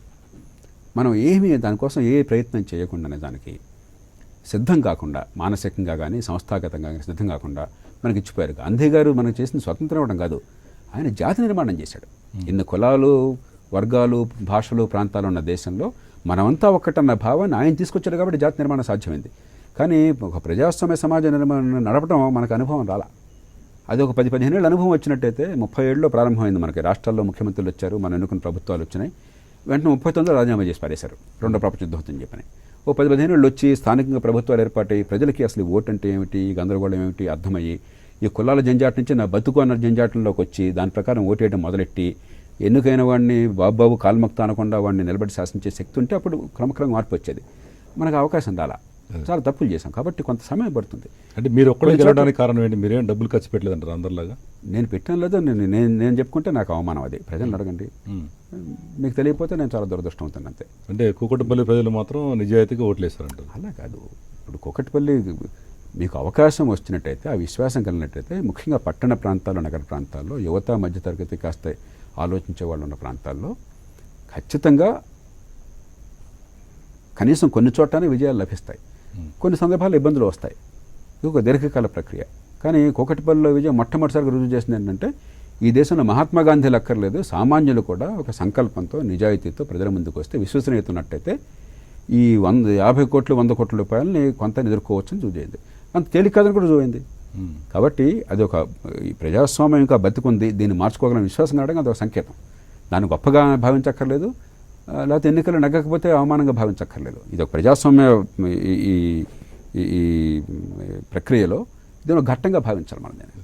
అయితే ప్రధానంగా ఆ రోజు మీ మీద వచ్చిన ఆరోపణలు ఏంటంటే, తెలుగుదేశం ప్రభుత్వాన్ని ఓడించడానికి మిమ్మల్ని రాజశేఖర రెడ్డి గారే ప్రోత్సహించారని చాలామంది అంటూ ఉంటారు, నిజమేనా? అజ్ఞానులు, లేకపోతే దేశం మొత్తాన్ని కూడా ఏదో రకంగా ఈ కులాలు, వర్గాలు, మతాలు, పార్టీలు తప్ప దేశం గురించి ఆలోచించినప్పుడు అక్కడక్కడ అనుకుంటారు. మనందరినీ రాజకీయం ఏం చేసిందంటే, ప్రజాస్వామ్య రాజకీయం గొప్ప పని చేసింది. మన బతుకుల గురించి ఆలోచించకుండా నా కులాన్ని గురించి, పార్టీని గురించి, ప్రాంతాన్ని గురించి మాత్రం ఆలోచించేట్టు చేసింది. ఏదొచ్చినా ఆ కళ్ళద్దాలను చూడడం తప్ప మన బతుకులు ఎట్లాగా అని చెప్పిన ఆలోచన లేకుండా చేసింది. అలాంటప్పుడు ఏమవుతుందంటే, మీకేమిటి ఇప్పుడు ఈవేళ ఢిల్లీలో బీజేపీ కాంగ్రెస్లు కానీ, ఇక్కడ వైఎస్ఆర్సీపీ లేకపోతే కాంగ్రెస్లు కానీ, టీడీపీ కానీ, లేకపోతే తెలంగాణలో మీకు టీఆర్ఎస్, కాంగ్రెస్, టీడీపీ కానీ, వీళ్ళ రాజకీయం బాగుందా మనకి? అది అద్భుతం, సరిపోతుందా? తృప్తిగా ఉన్నాం మనం అంతా? ఎవరు వచ్చినా కూడా ఎలా కొనసాగాలని కోరుకుంటున్నామా? దీనిలో మార్పు రావాలన్నా? మార్పు కోసం వస్తే మీరు ఎవరిని గెలిపించినా ఓడించినా వచ్చాను. ఎవడు గెలిస్తే ఏ రాయి అయితే పళ్ళు కొట్టుకుంటాం కానీ. ఎన్నికల టైంలో మేము ఎంత గందరగోళం, ఆర్భాటమే తప్ప ఎన్నికలైన తర్వాత ఒక్కడు సంతోషించేవాళ్ళారా? నేను ఇక్కడికి వచ్చే ముందే ఎవరో అకాల మరణం పొందితే ఆ ఇంట్లో పరామర్శించడానికి వెళ్ళాను. అక్కడ పాప నల్గొండ జిల్లా నుంచి వచ్చిన రైతు ఎవరన్నా చూడగానే ఆ రోడ్డు మీద పోతూ నా దగ్గరికి వచ్చాడు. ఇక్కడ ఒక అబ్బాయికి క్యాన్సర్ వస్తే ఇక్కడ ఆసుపత్రిలో పెట్టాడు. సార్ ఏదైనా సాయం చేయండి సార్, ఇక్కడ ఉండడానికి కూడా కష్టంగా ఉందని చెప్పన్నాడు. ఇన్నేళ్ల స్వతంత్ర భారతం తర్వాత కనీసం పిల్లలకి జేబులో డబ్బు ఖర్చుకోకుండా మంచి క్వాలిటీ చదువు వస్తుందనే ఏర్పాట్లు చేయకుండా, మంచి ఆరోగ్యం నీకు జేబులో ఖర్చుకోకుండా వస్తుందని చెప్పిన ఏర్పాట్లు చేయకుండా, అసలు అవి మనకి ఎజెండాలు ఇష్యూలే కాకుండా భారతదేశంలో కేవలం తాత్కాలికమైన తాయిలాలు ఇస్తాను, ఎలక్షన్లో డబ్బులు ఇస్తాను, ఈ కులం మొత్తం పెడితే నిన్ను గందరగోళం చేస్తాను, అదే ఎన్నిక అనే పరిస్థితి కల్పించినటువంటి సమాజంలో ఇక ఇంతకంటే ఆలోచించడం చాలా కష్టం. కాబట్టి దీని నుంచి బయటపడే ప్రయత్నం చేయకుండా మనం కూడా పైకేమో మాట అద్భుతంగా చెప్తాం, వాస్తవానికి మనం పూర్తిగా కులాల జంజాటంలోనో లేకపోతే పార్టీల జంజాటంలోనో కూర్చొని ఒక ట్రైబల్స్గా తయారైపోయినాం. మన బతుకులు కాకుండా నా బతుకు, నా కుటుంబం బతుకు, నా భవిష్యత్తు ఏమిటి, నా పన్ను డబ్బులు ఏమవుతుందని ఆలోచించకుండా ఈడు గెలిచాడు, ఆడు గెలిచాడు, ఎవడు గెలిస్తే నీకేం కావాలి? వాడి కారు ఉంటే ఏంటి, లేకపోతే నీకు కారు, ఫోను, ప్యూను, లైట్ కోసం అక్కడికి వెళ్ళిన తర్వాత అదే పనికి దోచుకోవడం కోసం పాలన అనే పరిస్థితికి వచ్చాం. ఎవడిస్తే మట్టి తేడా ఉంది? మీకు ఏమైనా తేడా కనిపిస్తుందా? కాబట్టి ఇది చాలా మూర్ఖమైన ఆలోచన. అంటే ఆ రోజుల్లో ఏంటంటే, మీరు వాస్తవంగా గెలిచే సత్తా లేకపోయినా తెలుగుదేశం ఓట్లు చీల్చడానికి ఉపయోగపడ్డారనేది ప్రధాన ఆరోపణ. అది కదండి, మీరు వేరే పార్టీ ఎందుకు పొత్తు పెట్టుకోలేదు ఆ రోజున? నేను బహిరంగ పిలుపునిచ్చానయ్యా, కనీసం మంచి విద్య, ఆరోగ్యం, అవినీతి నిర్మూలన, అధికార వికేంద్రీకరణ, దీనికి సిద్ధమైతే ఏజెండా మీరు ముందుకు రండి, తాత్కాలికమైన తాయిలాలు కాకుండా. 2, ఎన్నికల్లో ఓటర్లని ప్రలోభపెట్టడం కోసం డబ్బులతో ఓట్లు కొనేటువంటి సంస్కృతికి చరమగీతం పాడండి. ఎవరైనా మాకు సంతోషం, సిద్ధం అని చెప్పాం. ఎవరు తప్పది? మరి అలాంటి వాళ్ళు దొరకలే మీకు? మీరు చెప్పండి, ఉన్నారేమో. ఉంటే వాళ్ళతో పొత్తునే రాదు, చెప్పండి. సార్, మీరు రాజకీయాల్లోకి వచ్చారు, ఎమ్మెల్యే అయ్యారు. ఆ తర్వాత మొన్న ఎలక్షన్స్ ముందు ఈ తెలంగాణ కావాలని వీళ్ళు వద్దని వాళ్ళు చేసే టైంలో అసలు మీరు దేనికి సపోర్ట్ చేశారని తెలుసుకోవచ్చా? మనందరికీ ఏంటంటే మన బతుకులకు కావాల్సిన విషయాలను పక్కన పెట్టేసి ఉద్రేకాలు రెచ్చగొట్టే విషయాల మీద బాగా ఆసక్తి ఎక్కువ రాజకీయ పార్టీలకు. ఆ రకంగా ఓట్లు, ఎందుకంటే ప్రజల్లో ఆలోచన పెరిగి ఓట్లు పొందాలంటే నిజాయితీ ఉండాలా, కష్టపడాలా, దేశం అంటే అనురక్తి ఉండాలి. అలా కాకుండా కులం, మతం, ప్రాంతం రెచ్చగొడితే ఇక అంతే, ఆ పూనకం వచ్చేస్తే, ఉన్మాదం వచ్చేస్తే అన్నీ మర్చిపోయి ఓట్లు వేసేస్తారు. లోక్సత్తా చెప్పింది ఆనాడు చెప్పాను, ఈనాడు చెప్తున్నాను. ఒక్కసారి అందరినీ, ప్రేక్షకులందరినీ కూడా గుర్తుంచుకోమనండి. తెలంగాణ ఏర్పాటు ఉపద్రవం కాదు, అద్భుతాలు జరగవు. అందరినీ కూర్చోబెట్టి ఒక ప్రక్రియ ప్రకారం చేసేద్దాం కావాలనుకున్నట్టయితే, అందరి ప్రజలని కాపాడుతూ. కానీ నిజమైనటువంటి పరిష్కారాలు అధికార వికేంద్రీకరణలో, విద్యా ఆరోగ్యం అందరికీ అందటంలో, ఉపాధి కల్పనలో ఉన్నాయని చెప్పి అప్పటికిప్పటికి నేను చెప్పేది అదే. కాబట్టి అందరికీ దూరమైనాం. ఎందుకంటే ఇప్పుడు ఇక్కడికి వెళ్తే ఇక్కడ ఈ నినాదం, అక్కడికి వెళ్ళి నినాదం కాదు. శ్రీకాకుళంలో, విశాఖపట్నంలో, అనంతపూర్లో ఏ మాట చెప్పానో, కరీంనగర్లో, వరంగల్లో ఆ మాట చెప్పే సాహసం ఆనాడు, ఈనాడు కూడా మొత్తం ఈ 8.5 కోట్ల మంది తెలుగు ప్రజలు నాకు ఒక్కడికే ఉన్నది. అందరికీ తెలిసిన సంగతి. ఏనాడు కూడా నేను మాట మార్చాల, ఇప్పటికదే చెప్తున్నాను. మరి ఎందుకంటే మేము ఇప్పుడు ఆ రోజు ఇక్కడ మిమ్మల్ని వీళ్ళు కూడా ఎవరు తెలంగాణకు సంబంధించిన అసెంబ్లీలో మేమే దాడి చేశారు. ఎందుకని కారణం ఏంటి? మరి మీరు అందరూ సపోర్ట్ చేస్తున్నారు, అందరూ కరెక్ట్గా ఉండాలని. ఇప్పుడు మీకు విశ్వసనీయత ఉన్నప్పుడు, మీ మాటకి విలువ ఉన్నప్పుడు, మీ మాటని, మీ వాదనని లక్షల మంది, కొన్ని సందర్భాల్లో కోట్ల మంది గుర్తిస్తున్నప్పుడు, మీకు ఓట్లు వచ్చినా రాకున్నా కూడా, సమాధానం మన దగ్గర లేనప్పుడు ఒత్తిడి ఎక్కువ అవుతుంది, కసి ఎక్కువ అవుతుంది. ఎందుకంటే ఇప్పుడు మిగతా వాళ్ళు పెద్ద ఏమన్నా పట్టించుకోరు. కాబట్టి విశ్వసనీయత ఎవరి దగ్గర ఉందో వాళ్ళ దగ్గర నుంచి నా మాట కావాలని ప్రతి వాళ్ళు కోరుకుంటారు. కాబట్టి జేపీ గారు మా మాట పలకలేదని చెప్పని కసి పెరిగిపోతుంది. ఎందుకంటే ఆ పూనకం ఉన్మాదం అన్నప్పుడు చెప్పేది వాస్తవమే కదని చెప్పినటువంటి అది మనకు ఉండదు. ఎందుకంటే మనం ఇప్పుడు మంచిగా చెడుకో స్టాండ్ తీసుకున్నాం ఓట్ల కోసం అని చెప్పిన తర్వాత ఏమో చూద్దాం. ఇప్పుడు ఏమవుతుంది? సమైకేంద్రం చెప్పిన వాళ్ళు సమైకేంద్రం ఏం చేశారు? ప్రత్యేక తెలంగాణ వస్తే సమస్యని పరిష్కారం అవుతున్న వాళ్ళు ఇప్పుడు ఏం చేస్తున్నారు మనకు తెలుసు కదా. కానీ అది కాలక్రమేణా తెలుస్తుంది ప్రజలకి. ఆ పూనకం ఉన్నప్పుడు ఏంటంటే ఎవరు గట్టిగా నిలబడి వాళ్ళ మాటకు విలువ ఉందో వాళ్ళు చాలా శత్రువులు అవుతారు. ఇంకొకటి ఆ మాట అంటే పెద్ద మాట ఎవరు పట్టించుకోరు, ఆ మాటకు విలువ లేదు. కాబట్టి ఇప్పుడు మహాత్మా గాంధీని ఎందుకు చంపేశారు? గాంధీ గారు తప్పులు చేశాడనా? అరే భారత్ పాకిస్తాన్ మనం ఒకే తల్లి కడుపున పుట్టిన వాళ్ళం అయ్యా, ఒకే దేశం ఇది. ఏదో మంచుకో చెడుకో దేశ విభజన జరిగిపోయింది, వాడికి ఇవ్వాల్సిన బాకీలు ఇచ్చేద్దామని ఆయన నిరాకరిస్తాడు. దాని మీద కసితో చంపేశారు ఆయన, అంతే కదా. కాబట్టి ఏంటంటే సమాజంలో ఉన్మాదం బాగా ఉన్నప్పుడు, మన మంచి ఉంటే మనకు అర్థం కాని దశలో ఉన్నప్పుడు ఎవరికైతే క్రెడిబిలిటీ ఉంటుందో వాళ్ళు మన శత్రులుగా ఉంటారు. క్రెడిబిలిటీ నేను ఎలా ఇబ్బంది లేదు, మాట కూడా విలువలేదు కాబట్టి. గాంధీ గారి మీద కోపం ఎందుకు వచ్చింది? ఆయన ఎందుకు చంపారు? ఆయన మాట విలువ ఉంది కాబట్టి. అంచేత ఇవన్నీ మనం పెద్ద నేను నా పెదవి నుంచి ఒక్కనాడు కూడా చెడు మాట రాలేదు. నేను గుండె మీద చేసి చెప్పగలను, నా గుండెల్లో ఒక్కళ్ళ మీద కూడా కోపంగానే ద్వేషంగానే రాలేదు. నా మీద అందరూ చెప్పేది మీ మీద దాడి చేసినా కూడా మీరు చెల్లించుకుంటా ఉంటే ఎట్లాగని చెప్పని. నేను చెప్పేది సమాజాన్ని ప్రేమించేవాళ్ళు ఆటుపోట్లు తట్టుకోవాలి, అంతేగాని మనం కూడా ఆవేశాలకు గురైపోయి, ఆగ్రహానికి గురైపోయి మనం కూడా విద్వేష వాతావరణాన్ని పెంచినట్టయితే మనం పరిష్కారంలో భాగం ఎట్లా అవుతాం? గౌతమ బుద్ధుని ఎవరు అడిగారట, ఏమండి ఆయన ఫలానా తిడుతున్నాడు మిమ్మల్ని అని చెప్పని. ఆయన నవ్వేసి చెప్పాట, బాబు నువ్వు నాకు బహుమానం ఇచ్చావనుకో, నేను తీసుకోలేదనుకో ఎవరో చెందుతున్నానంట, నాకే చెందుతుంది సోమరా అంట. ఆ తిట్లు కూడా నేను తీసుకోవట్లేదా అని అంటాను. కాబట్టి మనకి నిర్వికారంగా ఉండకపోతే సమాజం మొత్తాన్ని కూడా కులం, మతం, ప్రాంతాలకు అతీతంగా ప్రేమించే శక్తి మన మహత్వం కాకపోవచ్చు. కనీసం మనసున్న మనుషులుగా లేకపోతే మన సమాజానికి మంచి చేయలేం. ఈ ఆడిపోట్లు తట్టు ప్రధానంగా మీ మీద చాలామంది కామన్ పీపుల్ అభిప్రాయం ఏంటంటే చాలా మంచి వ్యక్తినా, మంచి భావాలు ఉన్నాయి, అసలు ఈ రాజకీయాలని ఈ వ్యవస్థలో రాకుండా ఐఏఎస్ ఆఫీసర్గా ఉన్నట్టయితే ఇంకా అనేక మందికి సేవ చేసేవాళ్ళు కదా, అనవసరంగా దీంట్లోకి వచ్చారు, మంచి వ్యక్తి అంటారు. మనకేంటంటే మీకేమైనా అనిపించలేదు ఎప్పుడు? దాని వెనకాల రెండు ఉన్నాయి. ఒకటేమో పాపం మంచి మనిషికి ఎందుకు ఇంత కష్టము, ఈ త్యాగాలు, ఈ బాధలు అని చెప్పిన భావం ఒకటి మనకంటే. మీరు ఎవరిని ఎక్కువ ప్రేమిస్తే మీ కుటుంబం, మీరు పక్కింట్లో భగత్ సింగ్ కావాలి మీకు, మీ ఇంట్లో వద్దు. మీరు చూడండి ఎప్పుడైనా కూడా మీ అబ్బాయి వచ్చి నాన్న నేను దేశం కోసం చేద్దామనుంది, నేను నా చదువు కానీ లేకపోతే నా ఉద్యోగం కానీ సంపాదన కానీ అవి పట్టించుకోకుండా దేశం కోసం అని చెప్పంటే మీకు ఎంత దేశభక్తి ఉన్నా కూడా మీకు చాలా కళ్ళలో నీళ్ళు తిరుగుతాయి. పక్కింటి అబ్బాయి చేస్తే బ్రహ్మాండం చేస్తున్నా బాబు భేష్ అంటారు. కాబట్టి ఎక్కడ ప్రేమ ఉంటుందో అక్కడ ఇది వస్తుంది. ఎందుకు సార్ మీరు అనవసరం కష్టపడుతున్నారు, అంత గొప్ప పేరు ఉంది, అంత వచ్చి రాజశేఖర్ గారు నాతో అన్నాడు.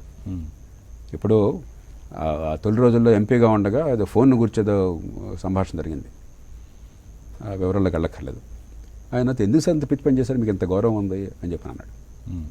కాబట్టి మీకు ఎప్పుడు అనిపించలేదు వ్యక్తిగతంగా? లేదు, ఎందుకంటే నేను ఆవేశంతో చేయలేదు, కళ్ళు మూసుకుని చేయలేదు. ఉద్యోగం కోసం అని చెప్పి ఐఏఎస్లోకి రాలేదు. ఈ దేశం బాగుపడాలి, ఈ దేశంలో మనకున్న అవసరాలతో మనకున్న అవకాశాలతో పోలిసి మనం సాధిస్తున్నది చాలా స్వల్పం. ఇవాళ ప్రపంచంలో ఎన్నదగ్గ దేశాలను మీరు ఒక 70-80 దేశాలను తీసుకుంటే ఆర్థిక వ్యవస్థ రీత్యా కానీ ఇంకో రకంగా కానీ వాటిల్లో చదువులో మనం అట్టడుగున్నాం, లాస్ట్ ఉన్నాం. మనకు తెలియదు మనం చాలా గొప్పగా ఉన్నామని మనం ఏదో ముసాలు దలుచుకుంటున్నాం. ఆరోగ్యంలో లాస్ట్ ఉన్నాం, మౌలిక సదుపాయాల్లో లాస్ట్ ఉన్నాం, గవర్నమెంట్ ఆఫీసులో పనిచేయడంలో లాస్ట్ ఉన్నాం. ఇవన్నీ మారకుండా ఏ పార్టీ వస్తే ఏమి ఎవడొస్తే మన పనుల్లో సద్వినియోగం కావాలా? ఏ కులంలో ఏ కుటుంబంలో పుట్టినా కూడా నాకు తెలివితేటలుంటే, నేను కష్టపడితే నేను మీతో పోటీ పడగల నమ్మకం కలగాల పిల్లలకు. లేకపోతే ఇంకా సమాజం ఎందుకు బతుకుతుంది? ఆ సమాజం శాంతి ఎట్లా సాధ్యం? అది మీకు లక్ష్యమైనప్పుడు ఇక ఐఏఎస్ లేకపోతే ఒక పౌరుడిగా ఉన్నానా, డాక్టర్గా ఉన్నానా, పౌర సమాజ నిర్మాణంలో నాయకుడిగా ఉన్నానా, రాజకీయ పార్టీలో ఉన్నానా, ఇవన్నీ కాకతాళీయం. అది వేసుకునేటువంటి హ్యాట్ని బట్టి ఉంటుంది అంతే, వేసే బట్టలు అవి.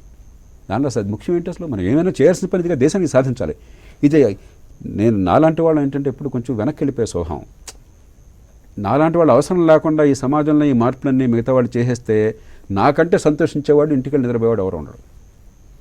కానీ అది జరగటం లేదు. కాబట్టి ఈ సమాజం ఆ శక్తిని, ఆలోచనని, అనుభవాన్ని ఇచ్చింది. కాబట్టి దాన్ని పంచి జనాన్ని ప్రేరేపించి చేతనైన మేరకు అది సాధించడం నా బాధ్యత. నేను గుండె మీద చేసి చెప్పగలను, ఈ దేశంలో ఏ ఒక్కరు అధికారంలో ఉన్న వాళ్ళు సైతం సాధించలేనివి ఏ అట్టహాసం ఆడంబరం లేకుండా సాధించే అవకాశం నాకు దక్కింది. కానీ ఇంకా చాలా ఉంది. ఉదాహరణ జాతీయ ఆరోగ్య పథకాన్ని నేను తీసుకొచ్చాను ఈ దేశంలో. National rural health machine is entirely my gift to the country. కాబట్టి అయితే ఇవన్నీ సరిపోతాయి చాలు. నేను నాకు పూర్తిగా 100 రూపాయలు నన్ను నిజాయితీగా పరిశీలించుకుంటాను. నేను చేశాను కాబట్టి అది అద్భుతం అనేప్పుడు నాకు భ్రమలో నేను దానికి పరిమితమైన విలువ ఉంది. కానీ చేయాల్సింది ఇంకా చాలా ఉంది దేశంలో. అది ఉన్నంతకాలం అది ప్రేరేపిస్తుంది మమ్మల్ని.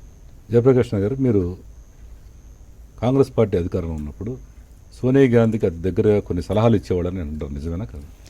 ఎవరు అధికారంలో ఉన్నా ఎవరు ప్రతిపక్షంలో ఉన్నా కూడా సలహాలకు ఇప్పుడు సిద్ధమైన ఎల్కే అద్వానీ గారికి నేను చాలా సన్నిహితుడిని. నరేంద్ర మోదీ గారికి నాకు మంచి పరిచయం ఉన్నది. అరుణ్ జైట్లీ గారితో నాకు సన్నిహిత సంబంధాలు ఉన్నాయి. రవిశంకర్ ప్రసాద్ గారు నేను కలిసి ఆ రోజుల్లో ఈ నేరచరిత్ర వివరాలు బయటపెట్టే చట్టం రవిశంకర్ ప్రసాద్ లా మినిస్టర్గా ఉండగానే తీసుకొచ్చాం. అట్లాగే సోనియా గాంధీ గారు, మన్మోహన్ సింగ్ గారు, మరికొందరు, అట్లాగే ఇతర పార్టీలు. కాబట్టి మనం దేశాన్ని ప్రేమించే వాళ్ళకి అక్కడ పార్లమెంట్లో ఎవరున్నా సరే, ఎవరికి ప్రభావం ఉన్నా సరే, ఈ దేశంలో ఈ వ్యవస్థను మార్చేందుకు వాళ్ళకి అవకాశం ఎక్కున్నా సరే వాళ్ళతో కూర్చుని వాళ్ళని ఒప్పించి మనం మార్చడం మన బాధ్యత.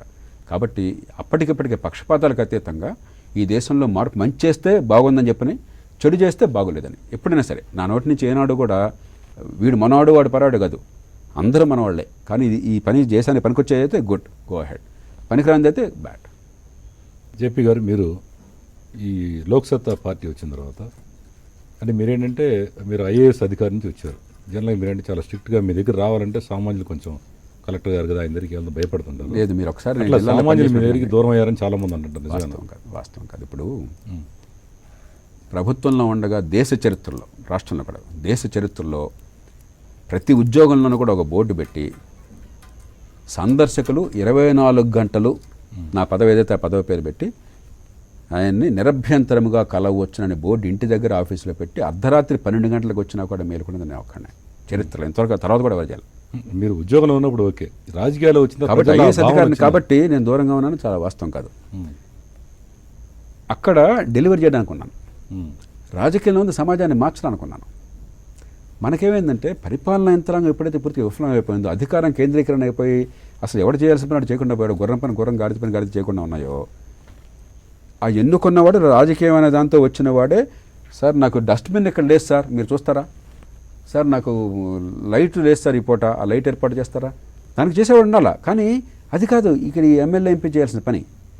కాబట్టి నేనేమిటంటే ఊరికే ఏదో చేసినట్టు నటించడము, లేకపోతే ఈ పైరవి అంటాం హైదరాబాద్లో, ఈ పైరవీలకు పాల్పడటము, ఆర్భాటం చేయడం కాకుండా సంస్థాగతంగా, ఉదాహరణకు శాసనసభ్యుడిగా ఏ మంత్రి కూడా తన నియోజకవర్గంలో చేయనండి పని నా నియోజకవర్గంలో చేశాను. 1700 కోట్ల రూపాయలు కేవలం నియోజకవర్గంలో ప్రతిపక్షంలో ఉండి రోజు యాగీ చేయకుండా చాలా హుందాగా, గౌరవంగా అధికారులతో కానీ, ఉద్యోగులతో కానీ, రాజకీయంలో ఉన్న వాళ్ళతో కానీ నేను ఒక్కడే ఉంటేనే అన్ని పార్టీలో నా పక్కన కూర్చోవాళ్ళు, లేకపోతే ఆ పార్టీలో వాళ్ళు అనుకునేవాళ్ళు వేదికల మీద నేను లేనప్పుడు. వేరే పార్టీ అయితే చెప్పాల్సిన అవసరం లేదు. ఒక కొత్త వాతావరణం సృష్టించాం. కృష్ణా ఫేజ్ 3 నేను సాధించాను. నేను గొంతెత్తి శాసనసభ రికార్డులు చూడండి, నేను చేసిన పోరాటం చూడండి, అందరినీ కలిపి నేను సాధించాను. అది ప్రభుత్వాన్ని నిలదీస్తే ఒక రోజున ముఖ్యమంత్రి పరిగెట్టవలసి వచ్చింది గట్టిగా. మంత్రి గారు బాధపడ్డాడు, ఏంటి సార్ నేను ఒంట్లో బాగోపోతే కూడా వచ్చాను, నన్ను తిట్టారంటే చెప్పి. నేను మామూలుగా తిట్టినాయా, కానీ ఎన్నిసార్లు చెప్పినా కూడా మీరు వింటలేదు. దున్నపోతు మరి వర్షం కురిస్తే దున్నపోతే మనకు అనకపోతే ఏం చేయాలి, కొన్ని సందర్భాలు నాలంటి కూడా ఆగ్రహం రావాల్సి వస్తుంది చెప్పి గట్టిగా చెప్పి అప్పుడు అది సాధించాను. అట్లాగే మీకు నగరంలో ఉన్నటువంటి పారిశుద్ధ్య కార్మికులందరికీ కూడా అప్పటిదాకా లంచాలు తీసుకునేవాళ్ళు వాళ్ళ జీతాలకి, వాళ్ళందరికీ అకౌంట్లు పెట్టించేసి, నా నియోజకవర్గం మొత్తమే కాదు అందరికీ అకౌంట్లు పెట్టించేసి వాళ్ళకి అకౌంట్లో డబ్బులు ఏర్పాటు చేయించాను. అక్కడ కూకటిపల్లిలో మంచినీళ్ళు ఉన్న జనాభాతో పోలిస్తే, అక్కడ కడుతున్న డబ్బులతో పోలిస్తే నీళ్లు రాకపోతే 40% నీళ్ళని ఇంప్రూవ్ చేశాను. ఏ నియోజకవర్గం 40% నీళ్ళని ఇంప్రూవ్ చేయాలి. కాబట్టి ప్రతి రంగంలో పద్ధతి ప్రకారం, మనకేంటి పద్ధతి ప్రకారం మనకి ఇష్టం లేదు.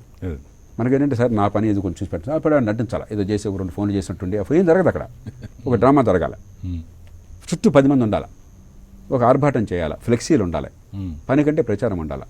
నేను అప్పుడు ఇప్పుడు కూడా దానికి వ్యతిరేకం. ఈ సమాజం మన ఇంట్లో పెళ్ళిళ్ళ దగ్గర నుంచి, రాజకీయం దగ్గర నుంచి పరిపాలన దాకా చాలా నిశ్శబ్దంగా, గౌరవంగా, హుందాగా, పొదుపుగా, నిరాడంబరంగా, నిజంగా పని మీద శ్రద్ధ పెట్టి పని సాధించడం కావాలన్నా డ్రామాలాడి, నినాదాలు ఇచ్చి, డబ్బులు ఖర్చు పెట్టి, ఫ్లెక్సీలు పెట్టి, ప్రచారాలు చేసుకుని దేశాన్ని నాశనం చేయాలన్నా. మరి మీరు ఇన్ని 100 కోట్ల రూపాయలు పని చేయించినప్పుడు మొన్న ఎలక్షన్లో మీరు ఎందుకు గెలవలేకపోయారు? కారణం ఏంటంటే నేను మొన్న ఎలక్షన్ లోక్సభ పోటీ మీ పార్టీ కూకట్పల్లి పోటీ చేస్తుంది. అలా కాదు. ఇప్పుడు మళ్ళీ ఇంకోసారి చూడండి, మన ఎలక్షన్లో ఆంధ్ర, తెలంగాణ పూర్తిగా ఉన్మాదం పీక్ దశలో ఉన్నప్పుడు కదా ఎన్నికలు జరిగింది. కరెక్ట్. మీరు చేసిన పనులు ప్రజలు గుర్తుండాలి సార్. అదే ఇప్పుడు మన ప్రజలు తమ మంచి కోసం తాము ఓటు వేసుకుంటే వీటికి అతీతంగా ఆ పరిస్థితి అలాంటి వాడిని ఈ పోరాటం చేయాల్సిన అవసరం ఏంటి? ప్రజాస్వామ్యం ఇంకంత వికసించలా, క్రమక్రమంగా దారిని పడుతుంది. అందులో మొన్న ఆంధ్ర, తెలంగాణ అనే పోలరైజేషన్ ఎప్పుడైతే వచ్చిందో నాకు ఓటేయాలని అందరికీ మనసులో ఉంటుంది. తెలంగాణ ప్రాంతీయులకి నేను హైదరాబాద్లో మల్కాజ్గిరిలో పోటీ చేస్తే నాకు ఓటేయాలని ఉంటుంది, కానీ జేపీ గారికి ఓటేస్తే నేను తెలంగాణవాదిని, అక్కడ టీడీపీ గెలిచిపోతాడేమో. ఆంధ్ర ప్రాంతం నుంచి ఇక్కడ వలస వచ్చి ఇక్కడ స్థిరపడిపోయిన వారికి నాకు ఓటేయాలని ఉంటుంది, కానీ జేపీ గారు ఓటేస్తే టీఆర్ఎస్ వాడు వచ్చేసి మమ్మల్ని బాధ పెడతాడేమో. కాబట్టి అందరికీ నేను చాయిసే, కానీ ఈ డబ్బులు ఇవ్వకుండా, ఈ పిచ్చి పనులు చేయకుండా ఎన్నికలు గెలవడం సాధ్యం కాదేమో, మరీ ఇంత వాతావరణం ఉన్నప్పుడు కష్టమేమో అని వాళ్ళు అడగండి. ఇప్పుడు నిజంగా వాళ్ళు సంతోషంగా ఉన్నారని చెప్పని వాళ్ళు వేసిన ఓటుకి. రెండోది, నరేంద్ర మోదీ గారు ఒక మంచికొచ్చాడుకో యువతలోనూ మధ్యతరగతిలోనూ కూడా ఒక నమ్మకం కలిగించారు. ఒక నిజాయితీ అయిన పాలన, మంచి ఆర్థిక అభివృద్ధి జరుగుతుందని చెప్పని. అది వాస్తవం కూడా, ఆ మూడు కలిగించింది. అది ఏ కారణం అన్నా కానివ్వండి, మరి నరేంద్ర మోదీ గారితో మనకి జట్టు లేదు. ఆయనకి నేను గెలవాలని ఆయన కోరిక ఉన్నా కూడా అది పరిస్థితులు అనుకోవచ్చు. ఆ పరిస్థితుల్లో సహజంగా క్రష్ అయిపోతారు మీరు. చెన్నారెడ్డి గారు లాంటి వారికి ఎన్టీ రామారావు గారు మద్దతు ఇస్తే ఆయన కరీంనగర్లో ఓడిపోయారు. ఎన్టీ రామారావు మద్దతు ఇస్తే 84 ఎన్నికల్లో ఎన్టీ రామారావు మద్దతు ఇస్తే ఆయన ఓడిపోయారు ఎన్నికల్లో. కాబట్టి ఇలాంటి ఈ పరిస్థితుల్లో వచ్చే ఎన్నికల వరకు మీ పార్టీ నిలబడుద్ది అంటారా? లేదు, ఖచ్చితంగా నిలబడుతుంది. వచ్చే ఎన్నికల వరకు కాదు, ఇది కనీసం ఒక తరం కాలం పైగా పోరాటం. ఒక నిజమైన ప్రజాస్వామ్య వేదికని తీసుకొచ్చి దానిలో యువ నాయకత్వాన్ని, వాళ్ళు నిజమైన రాజకీయం ఏంటి అర్థమయ్యేట్టు చేసి, వాళ్ళ తర్ఫీదునిచ్చి, వాళ్ళ నాయకులు ఎదిగేట్టు చేసి దీర్ఘకాలం పోరాటానికి తయారు చేయడం అనేది ఒకరోజు, ఒక గంటలో జరిగేది, ఒక ఎన్నికతో జరిగేది కాదు.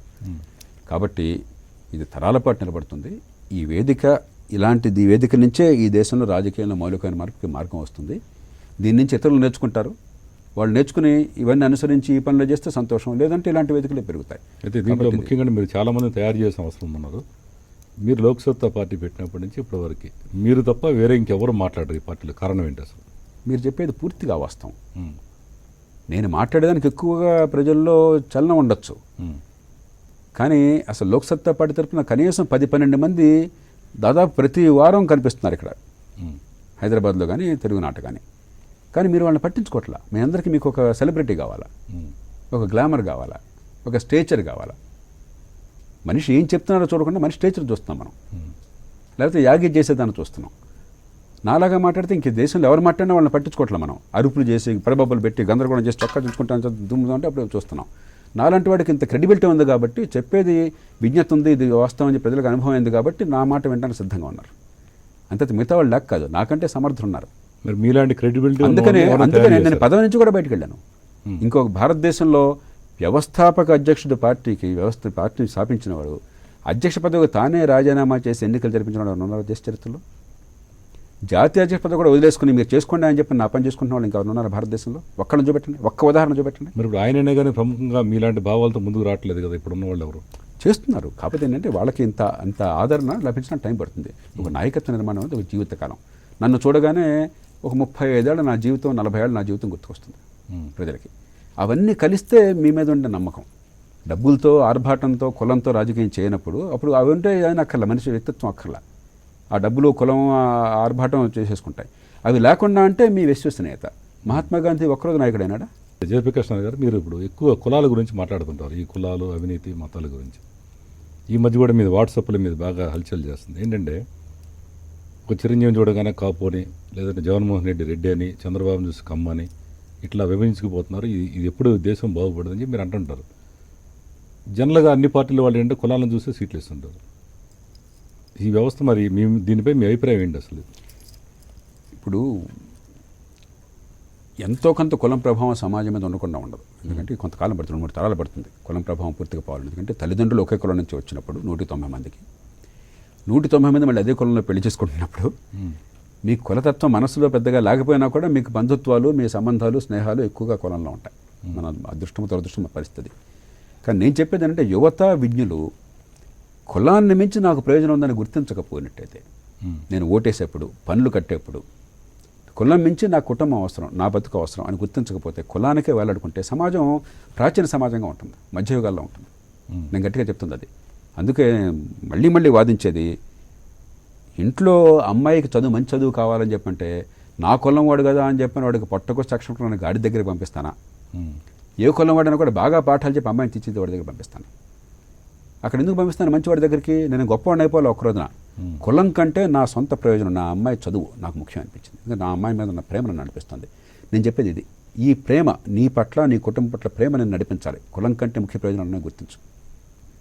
నీకు ఇంటావిడిగా అనారోగ్యం వచ్చి ఆపరేషన్ చేయాలని చెప్పంటే ఎవడో నీ కులమే కదా అని చెప్పని కత్తి పెడితే ప్రాణం తీసేటువంటి వ్యధ దగ్గర పంపిస్తావా? లేకపోతే అపర సంజీవిగా ఉండి ప్రాణాలు కాపాడేటువంటి వేరే కులం దగ్గర పంపిస్తావా? అదే ఓటుకి, అదే పరిపాలనకి కులాన్ని మించిన ప్రయోజనాలు ఉన్నాయి. రెండోది నేను కోరేది యువతని, కనీసం మీరు పెరిగిన తర్వాత, యుక్త వయస్సులో అయిన తర్వాత, మీ కళ మీద నిలబడ్డ తర్వాత బాధ్యతతో నచ్చిన జీవిత భాగస్వామిని ఎంచుకోండి. కులం మర్చిపోండి. అక్కడ మాత్రం తల్లిదండ్రులు ఒకవేళ ఈ ఛాందసంతో చచ్చిపోతాం, గిచ్చిపోతాం అని చెప్పినా కూడా పట్టించుకోపోకండి. మీరు ధైర్యంగా నిలబడండి, నేను మీకు అండగా ఉంటాను. ఎందుకంటే క్రమక్రమంగా ఈ కులానికి పెళ్లికి మధ్య సంబంధాన్ని తీసేసి నచ్చిన భాగస్వామిని ఎంచుకుని జీవితంలో ఆనందాన్ని పొందని ఎంచుకుని జీవితంలో సుఖం, సంతోషం ఉంటాయి. కులం పోతుంది కాలక్రమేణా. కాబట్టి ఇది తరాల పోరాటం ప్రారంభం కావాలి. ఒకప్పుడు జాతీయ పోరాటంలో భాగంగా కులాన్ని అంతం చేయడం పెద్ద లక్ష్యంగా చాలామంది పోరాడారు. ఇవాళ కులాన్ని మరీ పెంచి పారేసి ఓట్లు పొందడం లక్ష్యంగా భావిస్తున్నారు. మీరు లోక్సత్తా ఉద్యమం కాబట్టి మీరు అసలు ఈ సర్టిఫికెట్లోనే ఎప్పుడైతే మన పిల్లవాడిని మన స్కూల్లో చేర్పించినప్పుడే ఈ కులం అనేది తీసేస్తే ఎలా ఉంటుంది, దీని మీద ఎందుకు ఉద్యమం చేయకూడదు? నేను మన సెన్సస్ జరిగింది, గుర్తుంది మీ కులాల పెద్ద సెన్సస్ జరిగింది. నేను దేశం మొత్తానికి పిలిపించాను. బాబు, ఈ సెన్సస్కి రేపు పొద్దున మీకు వచ్చే రిజర్వేషన్లకు సంబంధం లేదు. ధైర్యంగా, నిర్ద్వంద్వంగా కులం అడిగితే మాకు కులం లేదు నోరు మూసుకొని చెప్పేయండి, ఆ కాలం ఫిల్ చేయబోకండి చెప్పాను. కానీ ఈ సమాజం టైం పడుతుంది. అలాగే కులాల పేర్లు తీసేయడానికి పోరాడుతున్నాను నేను. ధర్మదారికి ఏదో కులంలో పుట్టాం, ఉన్నవాడు లేనోడు రెండే కులాలు, చౌదరి, రెడ్డి, నాయుడు, ఇవన్నీ తీసేయండి. కనీసం ఒక ఆదర్శాన్ని మనం పాటిద్దాం, సమాజానికి ఒక ఆదర్శంగా ఉందాం. అట్లాగే పెళ్ళిళ్ళ ఖర్చులు ఎన్నో, ఇప్పుడు నేను అంచనా వేస్తే సుమారుగా 10 లక్షల కోట్ల రూపాయలు ఈ దేశంలో ప్రతి ఏడాది పెళ్ళిళ్ళ ఖర్చులు అవుతున్నాయి. దేశం గురించి వదిలేసండి, అసలు కుటుంబాల గురించి మాట్లాడదాం. ఒక సామాన్య కుటుంబం 5 లక్షలు 10 లక్షలు పెళ్లి ఖర్చు పెడితే అప్పుల పాలైతే ఇవాళ నదిరికి ఎవరో వచ్చారు ఖమ్మం జిల్లా నుంచి, మంచి మనుషులు, మధ్యతరగతి కుటుంబం, అమ్మాయి పెళ్ళి. సార్ డబ్బులు రావాల్సి ఉన్నాయి, సకాలం రాలేదు, ఒక 6 లక్షల రూపాయలు అర్జెంటుగా అవసరం అవుతుంది పెళ్ళికి, అమ్మాయి పెళ్ళికి, మీరు ఆదుకుంటారని వచ్చారు కళ్ళనీళ్ళతో. ఎంత బాధాకరం ఇది. సంతోషం ఉండాల సమయంలో ఆ 6 లక్షలు ఎక్కడ, 10 లక్షలు ఎక్కడ, దానికోసం కంగారు పడిపోయి పెళ్ళి అయిపోతుందని చెప్పి కంగారు పడిపోయి ఆ డబ్బే కనుక ఒక మధ్యతరగతి కుటుంబానికి ఆ 10 లక్షలే కనుక వృధా ఖర్చు కాకుండా మీరు దేశానికి కూడా ఒక్కర్లా మీ పిల్లలకే ఇచ్చినట్టయితే వాళ్ళ పేరుతోనే ఒక ఇల్లు, ఒక ఆస్తో ఇంకోటి ఉంటే ఆ జీవితంలో భద్రత ఉంటే ఎంత ధీమాగా ఉండొచ్చు. ఇప్పుడు ఇలాంటి వాటన్నిటిని కూడా మీరు చెప్పే మంచి భావాలని రాజకీయ పరంగా కావచ్చు, వ్యక్తిగతంగా కావచ్చు, కులపరంగా కావచ్చు, సామాజిక పరంగా ఇన్ని మంచి అద్భుతమైన ఇవన్నీ కూడా త్వరలో జనాలందరికీ మనం చేరేయాలంటే మీ యొక్క సలహా ఏంటి? ఇది నా ఒక్కడిదే కాదు. ఇప్పుడు నేను అంటే మిమ్మల్ని ఎవరు విమర్శిస్తున్నాను మీరు అనుకోవద్దు. నేను సాధారణంగా తెలుగు పత్రికలు, టీవీ ఛానళ్ళు, ఇండియన్ టీవీ ఛానల్ కూడా జనరల్గా మానేశాను. ఎందుకంటే నాకు ఇది చూస్తే నేను భరించలేకపోతున్నాను. బీపీ పెరిగిపోతున్నాను, ఆందోళన. ఎప్పుడన్నా ఇంపార్టెంట్ ఏదైనా ఉంటే చూస్తాను. నేను నేషనల్ ఛానల్స్ కొన్ని చూస్తాను, గ్లోబల్ ఛానల్స్ కొన్ని చూస్తాను, మిగతావన్నీ ఆహ్లాదంగా ఉండే చూస్తాను, మనసు కనీసం సంతోషం కలిగించేవి. ఈ మధ్య ఆల్ జజీరా చూశాను 2-3 సార్లు. అదివరకు పెద్ద తెలియదు నాకు దాని గురించి. మన దేశం గురించి 2 చర్చలు జరిగినాయి. నాకు చాలా ఆశ్చర్యం కలిగింది. ఎక్కడో మిడిల్ ఈస్ట్లో, ఇస్లామిక్ కంట్రీలో, ఖతార్లో ప్రారంభమైన ఆల్ జజీరా ఛానల్లో పిల్లలు ప్రేమించే వివాహాలు లేకపోతే తల్లిదండ్రులు కుదిర్చిన వివాహాలు అని చెప్పినది, అరేంజ్డ్ మ్యారేజెస్ అని చెప్పిన విషయంలో చాలా లోతైనటువంటి చర్చ దానిలో జరిపారు. మన దేశం గురించి, మన సమాజం గురించి. ఎందుకు మన టీవీ ఛానల్లో అంత ఇంట్రెస్టింగ్గా చర్చ జరపట్లేదు? ఎందుకు లేఖిగా నువ్వు తిట్టు, ఇప్పుడు నువ్వు తిట్టు, ఇది మనకి పబ్లిక్ డిస్కషన్ అయింది. ఒకరినొకటి తిట్టుకోవటం ఎందుకు చర్చ అయింది ఈ దేశంలో? కాబట్టి ఇది ఒక మనిషి వ్యవహారం కాదు ఇది. అలాగే ఇంకోటి ఆల్ జజీరాలో మళ్ళీ అదే వారం చూశాను, మళ్ళీ ఇండియానికి వచ్చాయి. అదేమిటంటే ఒక దళిత కుటుంబం నుంచి వచ్చినటువంటి యువకుడు, కొంతమంది యువకులు, 2-3 యువకులు, వాళ్ళు సరే అది ఇస్లామిక్ ఛానల్ కాబట్టి సరే ఇస్లాం గురించి మాట్లాడుకున్నారు. ఇస్లాం మతానికి చెందారు, వెళ్ళారు. ఎక్కువ మంది ఉండకపోతే భారతదేశంలో కొద్దిమంది ఉంటారు అలాగా. కానీ వాళ్ళ గుండెల్లోంచి ఫలానా కులంలో పుట్టిన కారణంగా వివక్ష, అసమానత, అవమానం, దాని నుంచి బయటపడాలన్న కసి, దానికోసం ఇది ఒక మార్గం ఎంచుకోవటం, అది వాళ్ళ కొంచెం సింపతి ఉండొచ్చు ఇస్లాం మతం అని చెప్పాను. కానీ ఆ చర్చ అక్కడ జరిగినటువంటి వాళ్ళు చెప్పే మాటలు కూడా చాలా నిజంగా గుండెని హత్తుకునే రీతిలో నిజాయితీగా ఉన్నాయి. ఎందుకు ఈ దేశంలో ఊరికే భయపైన కులం గురించి మాట్లాడుతున్నాం కానీ పుట్టుక కారణంగా మన ఇంట్లో వంట మనిషి పిల్లలు చదువు ఎందుకు అందట్లేదు? మనం కనీసం మనతో పాటు ఆహ్లాదం కూర్చోబెట్టి నువ్వు కూర్చుని ఇక్కడ నాతో పాటు భోంచేయమని చెప్పి ఎందుకు అనలేకపోతున్నాం మనం? ఇలాంటి ఫ్యూడల్ సమాజంలో ప్రజాస్వామ్యం వర్ధిల్లుతుందా? ఈ చర్చ ఎందుకు రాదు? ఇప్పుడు ఆటోమేటిక్గా ధోరణులు మారవు, మనలో చర్చ రావాలి. ఆడపిల్లలను చూసే తీరు కావచ్చు. నేను ఇంట్లో నా పళ్ళెం ఎప్పుడు నేను కడుక్కుంటాను. బహుశా మీరు కాస్త కూస్త ఒక స్థాయి ఉన్నటువంటి మగవాళ్ళని ఎవరిని చూడరు, మీరు నాయకులు అసలు చూడరు. ఇప్పుడు కూడా నా పళ్ళెం నేను కడుక్కుంటాను, ఈరోజు కూడా, ఇప్పటికి కూడా. నేను అదే అప్రయత్నంగా చేస్తాను, సహజంగా వచ్చేస్తుంది నాకు. ఎవరికి వెళ్ళినా కూడా నేను స్వయంగా వెళ్ళి అక్కడ ఆ ప్లేట్ని నేను కడిగే ప్రయత్నం చేస్తాను. వద్దన్నా కూడా అక్కడ కనీసం ఇక బలవంతంగా చేస్తే బాగుందని చెప్పి వాళ్ళ చేతికి నేను ఇచ్చొస్తాను. ఆ కిచెన్లో అక్కడ పెట్టేశాను నేను కూడా. చిన్నటి నుంచి ఇంతే. సో కొన్ని బేసిక్స్, అవతల మనిషిని గౌరవించడం, డిగ్నిటీ ఆఫ్ లేబర్. నన్ను నేను గౌరవించుకుంటే అవతలాన్ని కూడా గౌరవిస్తాను. ఆత్మ న్యూనత ఉన్నవాడే ఇతరులను అవమానంగా చూస్తాడు. చివరిగా మీరు ఇప్పుడు రాబోయే రోజుల్లో ఏమేమి కార్యక్రమాలు చేయదలుచుకున్నారు? దాంట్లో ఇంపార్టెంట్ ఏమైనా ఉన్నాయి? నేను గొప్ప ఆశావాదిని. బహుశా భారతదేశంలో గత 20 ఏళ్లలో నా అంతగా ప్రజల్లో ఆశావాదాన్ని, దేశ భవిష్యత్తు నమ్మకాన్ని యువతలో అన్ని రాష్ట్రాల్లో, ఈ ప్రాంతం అలాగే ప్రపంచం అంతటా కూడా పెద్ద ఎత్తున ప్రచారం చేసిన వాళ్ళు కొద్ది మందిలో నేవకండి. చాలామంది, చాలా పెద్దవాళ్ళు, ప్రధానమంత్రుల స్థాయిలో వాళ్ళు కూడా, అరే మీకు ఎంత విశ్వాసం ఏంటంటే దేశం గురించి, ఎంత ఆప్టిమిజం ఏంటి, ఇవి చూస్తుంటే మీకు ఏదైనా విజయం కలగటని చెప్పి అంటుండేవారు. నేను ఎప్పుడు చెప్తుంటాను, చరిత్రని అధ్యయనం చేసిన వాడికి బాధ కలగదండి. మనకంటే అధ్వానమైన దేశాలు చాలా ఉన్నాయి గతంలో. అమెరికా మనకంటే గొప్ప దేశం కాదు ఒకప్పుడు, చైనా మనకంటే గొప్ప దేశం కాదు, బ్రిటన్ మనకంటే గొప్ప దేశం కాదు. అవన్నీ ఎట్లా అధిగమించినాయి, మనం కూడా అధిగమించాలి. కాకపోతే వేగంగా చేయాలని చెప్పని. కానీ ఇటీవల కాలంలో నాకు బాగా ఆందోళన పెరుగుతున్న అంశం ఏంటంటే, ఓ పక్కనేమో మనం ప్రపంచంలో గొప్ప దేశం అయిపోతామని చెప్పిన ఒక ప్రచారం, ఒక ఆశ, కొంత ప్రయత్నం జరుగుతున్నాయి. కానీ మన ఆశకి మన అవసరానికి తగ్గ ప్రయత్నం జరగట్లేదు. నేను ఇందా చెప్పాను, ప్రపంచంలో పుట్టిన ప్రతి బిడ్డకి మంచి చదువుని పైసా ఖర్చు కాకుండా అందించలేని ఏ దేశం కూడా గొప్ప దేశం కాలే ఇంతవరకు చరిత్రలో, ఆధునిక చరిత్రలో. అలాగే ప్రపంచంలో మీ ఆదాయంతో సంబంధం లేకుండా మంచి ఆరోగ్యాన్ని నిరుపేద కుటుంబాలకు కూడా అందించేటువంటి వ్యవస్థ నిర్మాణం చేయని ఏ సమాజం ఇంతవరకు గొప్ప దేశం కాల. ఇవాళ కూడా బ్రిటన్, అమెరికా లాంటి దేశాల్లో వాళ్ళ ఎన్నికల్లో చర్చ అంతా కూడా పిల్లల చదువు ఏంటి, మన ఆరోగ్యం ఏంటి అని చెప్పాలి. అలాగే మౌలిక సదుపాయాలు, డబ్బులు కడతానని చెప్పన్నా కూడా కరెంటు స్విచ్ ఆన్ చేస్తే కరెంటు లైట్ వెలుగుతుందా లేదా వెలిగితే అమ్మ అదృష్టం కేసీఆర్ మనకు ఏదో ఈ సంవత్సరం కొంచెం పవర్ వచ్చేట్టు చేశాడని చెప్పి మనం నమస్కారం పెట్టే పరిస్థితి వచ్చింది చెప్పంటే ప్రపంచంలో ఎక్కడ ఇదే ఏ దేశంలో ఉండదు. ఆధునిక యుగంలో అభివృద్ధి అంటే యాంత్రిక యుగం. కరెంట్ లేకుండా ఇంకా అభివృద్ధి అంటే ఏం మాట్లాడుతున్నాం, గొంగొర అయోధ్య కరెంట్ ఇస్తే మనకేదో దానం చేసినట్టుగా మనం బాబాబు అని చెప్పిన పరిస్థితి వస్తే ఏంటిది. అలాగే మంచినీళ్ళు కానీ పారిశుధ్యం కానీ ప్రపంచంలో మీకు మనకు బంధువులు చాలామంది ఉంటారు, మిత్రులు చాలామంటారు, చాలా దేశాల్లో ఉన్నారు. వాళ్ళెవరికి గవర్నమెంట్ ఎక్కడుందో తెలియదు, పనులు అయిపోతాయి రొటీన్గా. ఇక్కడ గవర్నమెంట్ ఆఫీస్ తెలుసుకుని అక్కడికి వెళ్ళి పైరువే చేసి ఫోన్ చేసి లంచాలు ఇచ్చి వాడికాడు బట్టి వీడికాడు ఎమ్మెల్యే గారి దగ్గరికి వెళ్ళి ఎంపీ గారి దగ్గరికి వెళ్ళి అప్పుడు ఏమైనా పనులు అయితే అవుతాయి. అలాంటి దేశం ఇప్పుడు గొప్ప దేశం కాదు. కాబట్టి ఈ ఫండమెంటల్స్ని మనం వేగంగా చేయకపోతే దేశం ఏమీ నాశనం కాదు, కానీ గొప్ప అవకాశం మూసుకుపోతుంది, ద్వారం మూసుకుపోతుంది. ప్రపంచం మన కోసం ఎల్లకాలం వేచి ఉండదు. కాబట్టి భారతదేశం ఒక మధ్యస్థ స్థాయి దేశంగా, ఒక $4,000-5,000 తలసరి ఆదాయం ఉండే దేశంగా, అంతకంటే పెరక్కొని ఎదుగు బదువు లేకుండా ఉండిపోతున్న భయం నన్ను ఆవహిస్తున్నది తొలిసారిగా. ఎందుకంటే మన అవకాశాలను ఇప్పటికి కూడా ఉపయోగించుకోవట్లేదు. ఈనాడు కూడా ఇంత మేరా భారత్ మహాన్ అంటున్నా కూడా, ఇంత ప్రపంచంలో పెరిగిపోతాం, ఒక సూపర్ పవర్ అయిపోతాం అని కబుర్లు చెప్తున్నా కూడా ఈ ఫండమెంటల్స్ మీద, పునాదుల మీద దృష్టి పెట్టట్లా. ఈ విద్య, ఈ ఆరోగ్యం, మౌలిక సదుపాయాలు ప్రభుత్వంలో ఏ సునాయాసంగా మనకు అది ఎక్కడుందో తెలియకుండా పని జరిగే తీరు, లంచం లేకుండా కింద పని జరిగే తీరు, తర్వాత మన వీధిలో మన పనులు మనకు అయిపోయే తీరు, మన నిర్ణయం ఉండే తీరు, ఇవన్నీ లేకుండా ఒక దేశానికి గొప్పతనం ఉండదు. ఇవన్నీ పెద్ద ఖర్చు కావాల్సింది, ఇక్కడ విజ్ఞత కావాలి. ఈ దేశంలో జాతీయ ఆరోగ్య పథకాన్ని నేను సాధించాను, కానీ నేను ఊహించింది ఈ బ్రిటన్లో ఉన్న రీతి నేషనల్ హెల్త్ సర్వీస్ కావాలని. పెద్ద ఖర్చు లేకుండా దేశంలో ప్రతి మనిషికి మంచి ప్రమాణ ఆరోగ్యం అంది ఏర్పాటు చేయడం కోసం పూర్తిగా మోడల్ తయారు చేశాను. కానీ ఆనాటి పాలకులు సాహసించారు దానికి. మీరు చెప్పారు, ప్రధానమంత్రి పేర్లు చెప్పారు, వాళ్ళందరూ కూడా చాలా బాగుందన్నారా కానీ దానికి సాహసం చేయలేదు, పెద్ద అది ఇంపార్టెంట్ అనిపించాలి వాళ్ళకి. సరే నేను గట్టిగా ఒత్తిడి తీసుకొస్తే నేషనల్ హెల్త్ మిషన్ పెట్టారు, రూరల్ హెల్త్ NRHM అన్నారు, ఇప్పుడు ఏదో నేషనల్ హెల్త్ మిషన్గా వస్తుంది. అది నేను 100 అనుకుంటే దానిలో 15-20 ఉంది, ఇంకా చేయాల్సింది చాలా ఉంది. ఇవన్నీ కూడా సాధ్యం ఈ దేశానికి. అనుభవం మనకు పాఠాలు నేర్పింది ప్రపంచం నుంచి.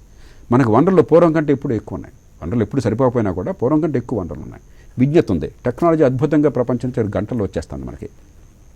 మరి ఈ ప్రజల బతుకులు బాగుపడాలి, పరిపాలన రాజకీయం అంటే అదే, నా పదవులు కాదు, నా భేషజాలు కాదు, నా డ్రామాలు ఆడంబరాలు కాదన్న విషయం మనకు అర్థం కాకపోతే జనానికి కానీ, ఎన్నికైన వాళ్ళకి కానీ, లేకపోతే పదవుల్లో ఉన్న అధికారులకు కానీ, మరి ఈ దేశం ఒక ఫెడరల్ సమాజంగా మిగిలిపోతుంది. దీన్ని ఏ విధంగా ముందుకెళ్తున్నారండి మీరు? నా శక్తి అంతా కూడా ఇటీవల కాలంలో ఈ అంశాలకు పెడుతున్నాను. విద్యకి ఏ రకంగా బాగు చేయాలనేది మాటలు చెప్పడం కాదు, దానికి మోడల్ని తయారు చేశాను. దేశమంతా దీని గురించి ఇప్పుడు యూనివర్సిటీల్లో నేను వెళ్ళినంతగా బహుశా అబ్దుల్ కలాం గారి తర్వాత ఇంకెవరు వాళ్ళరు. దేశంలో అన్ని యూనివర్సిటీ నుంచి నాకు అదే పనిగా పిలుపులు వస్తుంటాయి, కాలేజీలు యూనివర్సిటీల నుంచి ఓపికనంత మేరకు వెళ్తుంటాను. అట్లాగే ఆరోగ్యాన్ని గురించి ఒక ఎఫెక్టివ్ మోడల్ ఒక దాన్ని దేశ విదేశాలు అందరితో కూర్చొని తయారు చేశాను. దాన్ని ఈ దేశంలో ప్రతిపక్షాలకు, అధికార పక్షాలకు అందరికీ మీరు అన్నారు దానికి సలహాలు ఇస్తుంటారని. మరి ఏం చేస్తాం, అక్కడ వాడితో కూర్చోబెట్టి బతిమలలో బామాలో వాళ్ళకి అర్థమయ్యేట్టు చెప్పి ఎక్కడో చోట మిగతా ఏదో మీ చావు మీరు చావండి ఈ రాజకీయంలోనూ, కనీసం దేశాన్ని బాగు చేయడానికి మార్గం ఉన్నప్పుడు ఏదైనా చేయండి అని చెప్పిన వాళ్ళని ఏదో ఒప్పించేయం చాలా తప్పదు. కాబట్టి ఆ ప్రయత్నం నిరంతరం జరుగుతున్నది. చివరిగా ప్రధాన ప్రశ్న ఏంటండి, మీరు ఏదో 10 సంవత్సరాలుగా లోక్సత్తా ఉద్యమం నుంచి వచ్చి పార్టీ పెట్టారు, మీరు సక్సెస్ కాలేకపోయారు, గెలవలేకపోయారు. కేజ్రీవాల్ ఎందుకని అంత షార్ట్ టైంలో ఎందుకు సక్సెస్, ఆయన ఎందుకు నమ్మారు, మిమ్మల్ని ఎందుకు నమ్మలేదు జనం? ఇప్పుడు జయప్రకాష్ నమ్ముతారు లేదని అడగండి మీరు ఏ లెక్కని చెప్పారు, జయప్రకాష్ నమ్మలేదని చెప్పని. మరి మీరు ఓట్లు లేదు కదా. అదే దానికి దీనికి చాలా తేడా ఉంది. నమ్మటం వేరు, ఓట్లు వేయటం వేరు. తెలుగునాట ఏ టీవీ ఛానల్లో ఏ విషయంలో నేను ఒక మాట అన్న తర్వాత ఎన్నోసార్లు ఇది పెట్టారు, ఇది SMS మరొకటి. నా మాటకి ఎన్ని సందర్భాల్లో 100కి 90 మంది వేస్తున్నారు మీరు ఒకసారి చూడండి. చెప్పేది రాజకీయం మారాలంటే అందులో మన ఎన్నికల వ్యవస్థలో ఒక ఓటు ఎక్కువైతే గెలుపు, ఒక ఓటు తక్కువైతే ఓటమైన ఎన్నికల వ్యవస్థలో 3-4 కండిషన్స్ కావాలి. ఢిల్లీ నగరానికి దేశంలో మిగతా ప్రాంతాలతో పోలిస్తే 5 రెట్లు ఎక్కువ తలసరి ఆదాయం ఉంది, 5 రెట్లు ఎక్కువ. ఎందుకని లోక్సత్తా రాజకీయం ఒక గ్రామం కంటే హైదరాబాద్లో కొంచెం ఎక్కువ చలామణి అవుతుంది. కొంచెం కంపారిటివ్గా డబ్బులు తీసుకోకుండా ఓటేసేటువంటి శక్తి, కొంచెం ఆలోచన వాళ్ళు ఎక్కువ మంది కూడా కొంత ఆ మేరకు పెరుగుతుంది. ఢిల్లీలో ఎంతకంటే 5 రెట్లు ఎక్కువ ఉంది, ఆటోమేటిక్గా దాని ప్రభావం ఎక్కువ ఉంటుంది. 2, వాళ్ళు తుమ్మినా దగ్గినా కూడా ఢిల్లీ మీడియా అంతా కూడా ఢిల్లీలో ఏం జరిగినా జాతీయం, హైదరాబాద్లో ఏం జరిగినా కూడా అది పెద్ద ప్రాంతీయం. ఈ ప్రాంతీయం కూడా పట్టించుకో మనకు ఎంతసేపటికి ముఖ్యమంత్రులు, మంత్రులు వాళ్ళ దగ్గర తిరగడం తప్పితే ఆత్మగౌరవం లేకుండా. అక్కడ ఏం చేశారు, 4-5 ఏళ్ల పాటు ఏం చేసినా, లేకపోతే అంతకుముందు అన్నా హజారే ఉద్యమం ఏం చేసినా దాని వెనక బ్రహ్మాండమైన ప్రచారం, దాంతో ప్రజలు వేరుకోవడానికి అవకాశం. 3వది, కాంగ్రెస్ పార్టీ సడన్గా అంతర్ధానం అయిపోయింది.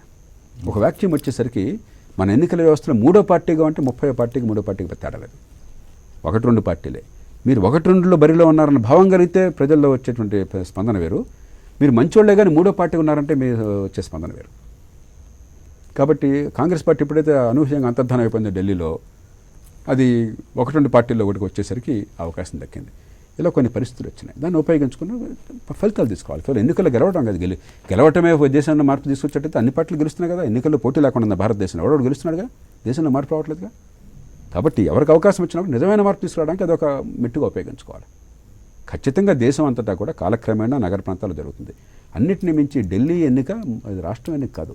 రాష్ట్రం మనం అనుకుంటున్నాం అంత ముఖ్యమంత్రిని పేరు పెట్టాం. ఢిల్లీ ఒక నగరం ఎన్నిక. ఒక నగర మేయర్ని ఎన్నుకున్నారు ముఖ్యమంత్రి అన్న పేరుతో. నిజమైన అధికారం అన్న మేయర్ ఢిల్లీ ముఖ్యమంత్రి. మిగతా మేయర్లందరూ కూడా ఏ అధికారులు అనేటువంటి ఊరికే అదేదో రోబ్ వేసుకొని చేసేవాళ్ళంతే. పాపం ఎందుకు ఎన్నికవుతారో కూడా మనకు తెలియదు. ఢిల్లీ అట్లా కాదు. ఎప్పుడైతే స్థానిక ప్రభుత్వంతో మన జీవితం ములాఖత్తుందని అర్థమైందో, అక్కడ నిజమైన అధికారం ఇచ్చారో, దానిలో వచ్చిన ఉత్సాహం అదనంగా ఉంటుంది. కాబట్టి ఇవన్నీ విశ్లేషించకుండా ఊరికే ఆయన వచ్చాడు ఈయన రాలేదు, లేకపోతే ఇలా అయింది అలా అయింది అంటే గెలిచినవాడంతా గొప్పవాడు, ఓడినవాడంతా తప్పరా ఈ దేశంలో? ఆయన గెలిచినవాడంతా ఏం ఉద్ధరించారు కనుక, ఏం ఉద్ధరిస్తున్నారు కనుక మరింత లోతుగా దేశం గురించి ఆలోచించాలి. ఒక ప్రజాస్వామ్యాన్ని బాగు చేయడం అన్నది ఒక దీర్ఘకాల ప్రక్రియ, ఒక చారిత్రక ప్రక్రియ. ఇది అందరూ భాగస్వాములై పద్ధతి ప్రకారం చేస్తే, మీడియా తన పాత్ర నిర్వహించి బహిరంగ చర్చ ప్రమాణాలను పెంచి జీవితానికి ఏది అవసరమో దాని మీద ఆలోచన పెంచే ప్రయత్నం చేస్తే అందరం కలిస్తే ఇప్పుడు జరుగుతుంది. ఓకే అండి, thank you very much Jayaprakash Narayana గారు. Thank you. ఇది ఈరోజు హాట్ సీట్ కార్యక్రమం. తిరిగి వచ్చే వారం మరొక విశిష్ట వ్యక్తితో కలుద్దాం.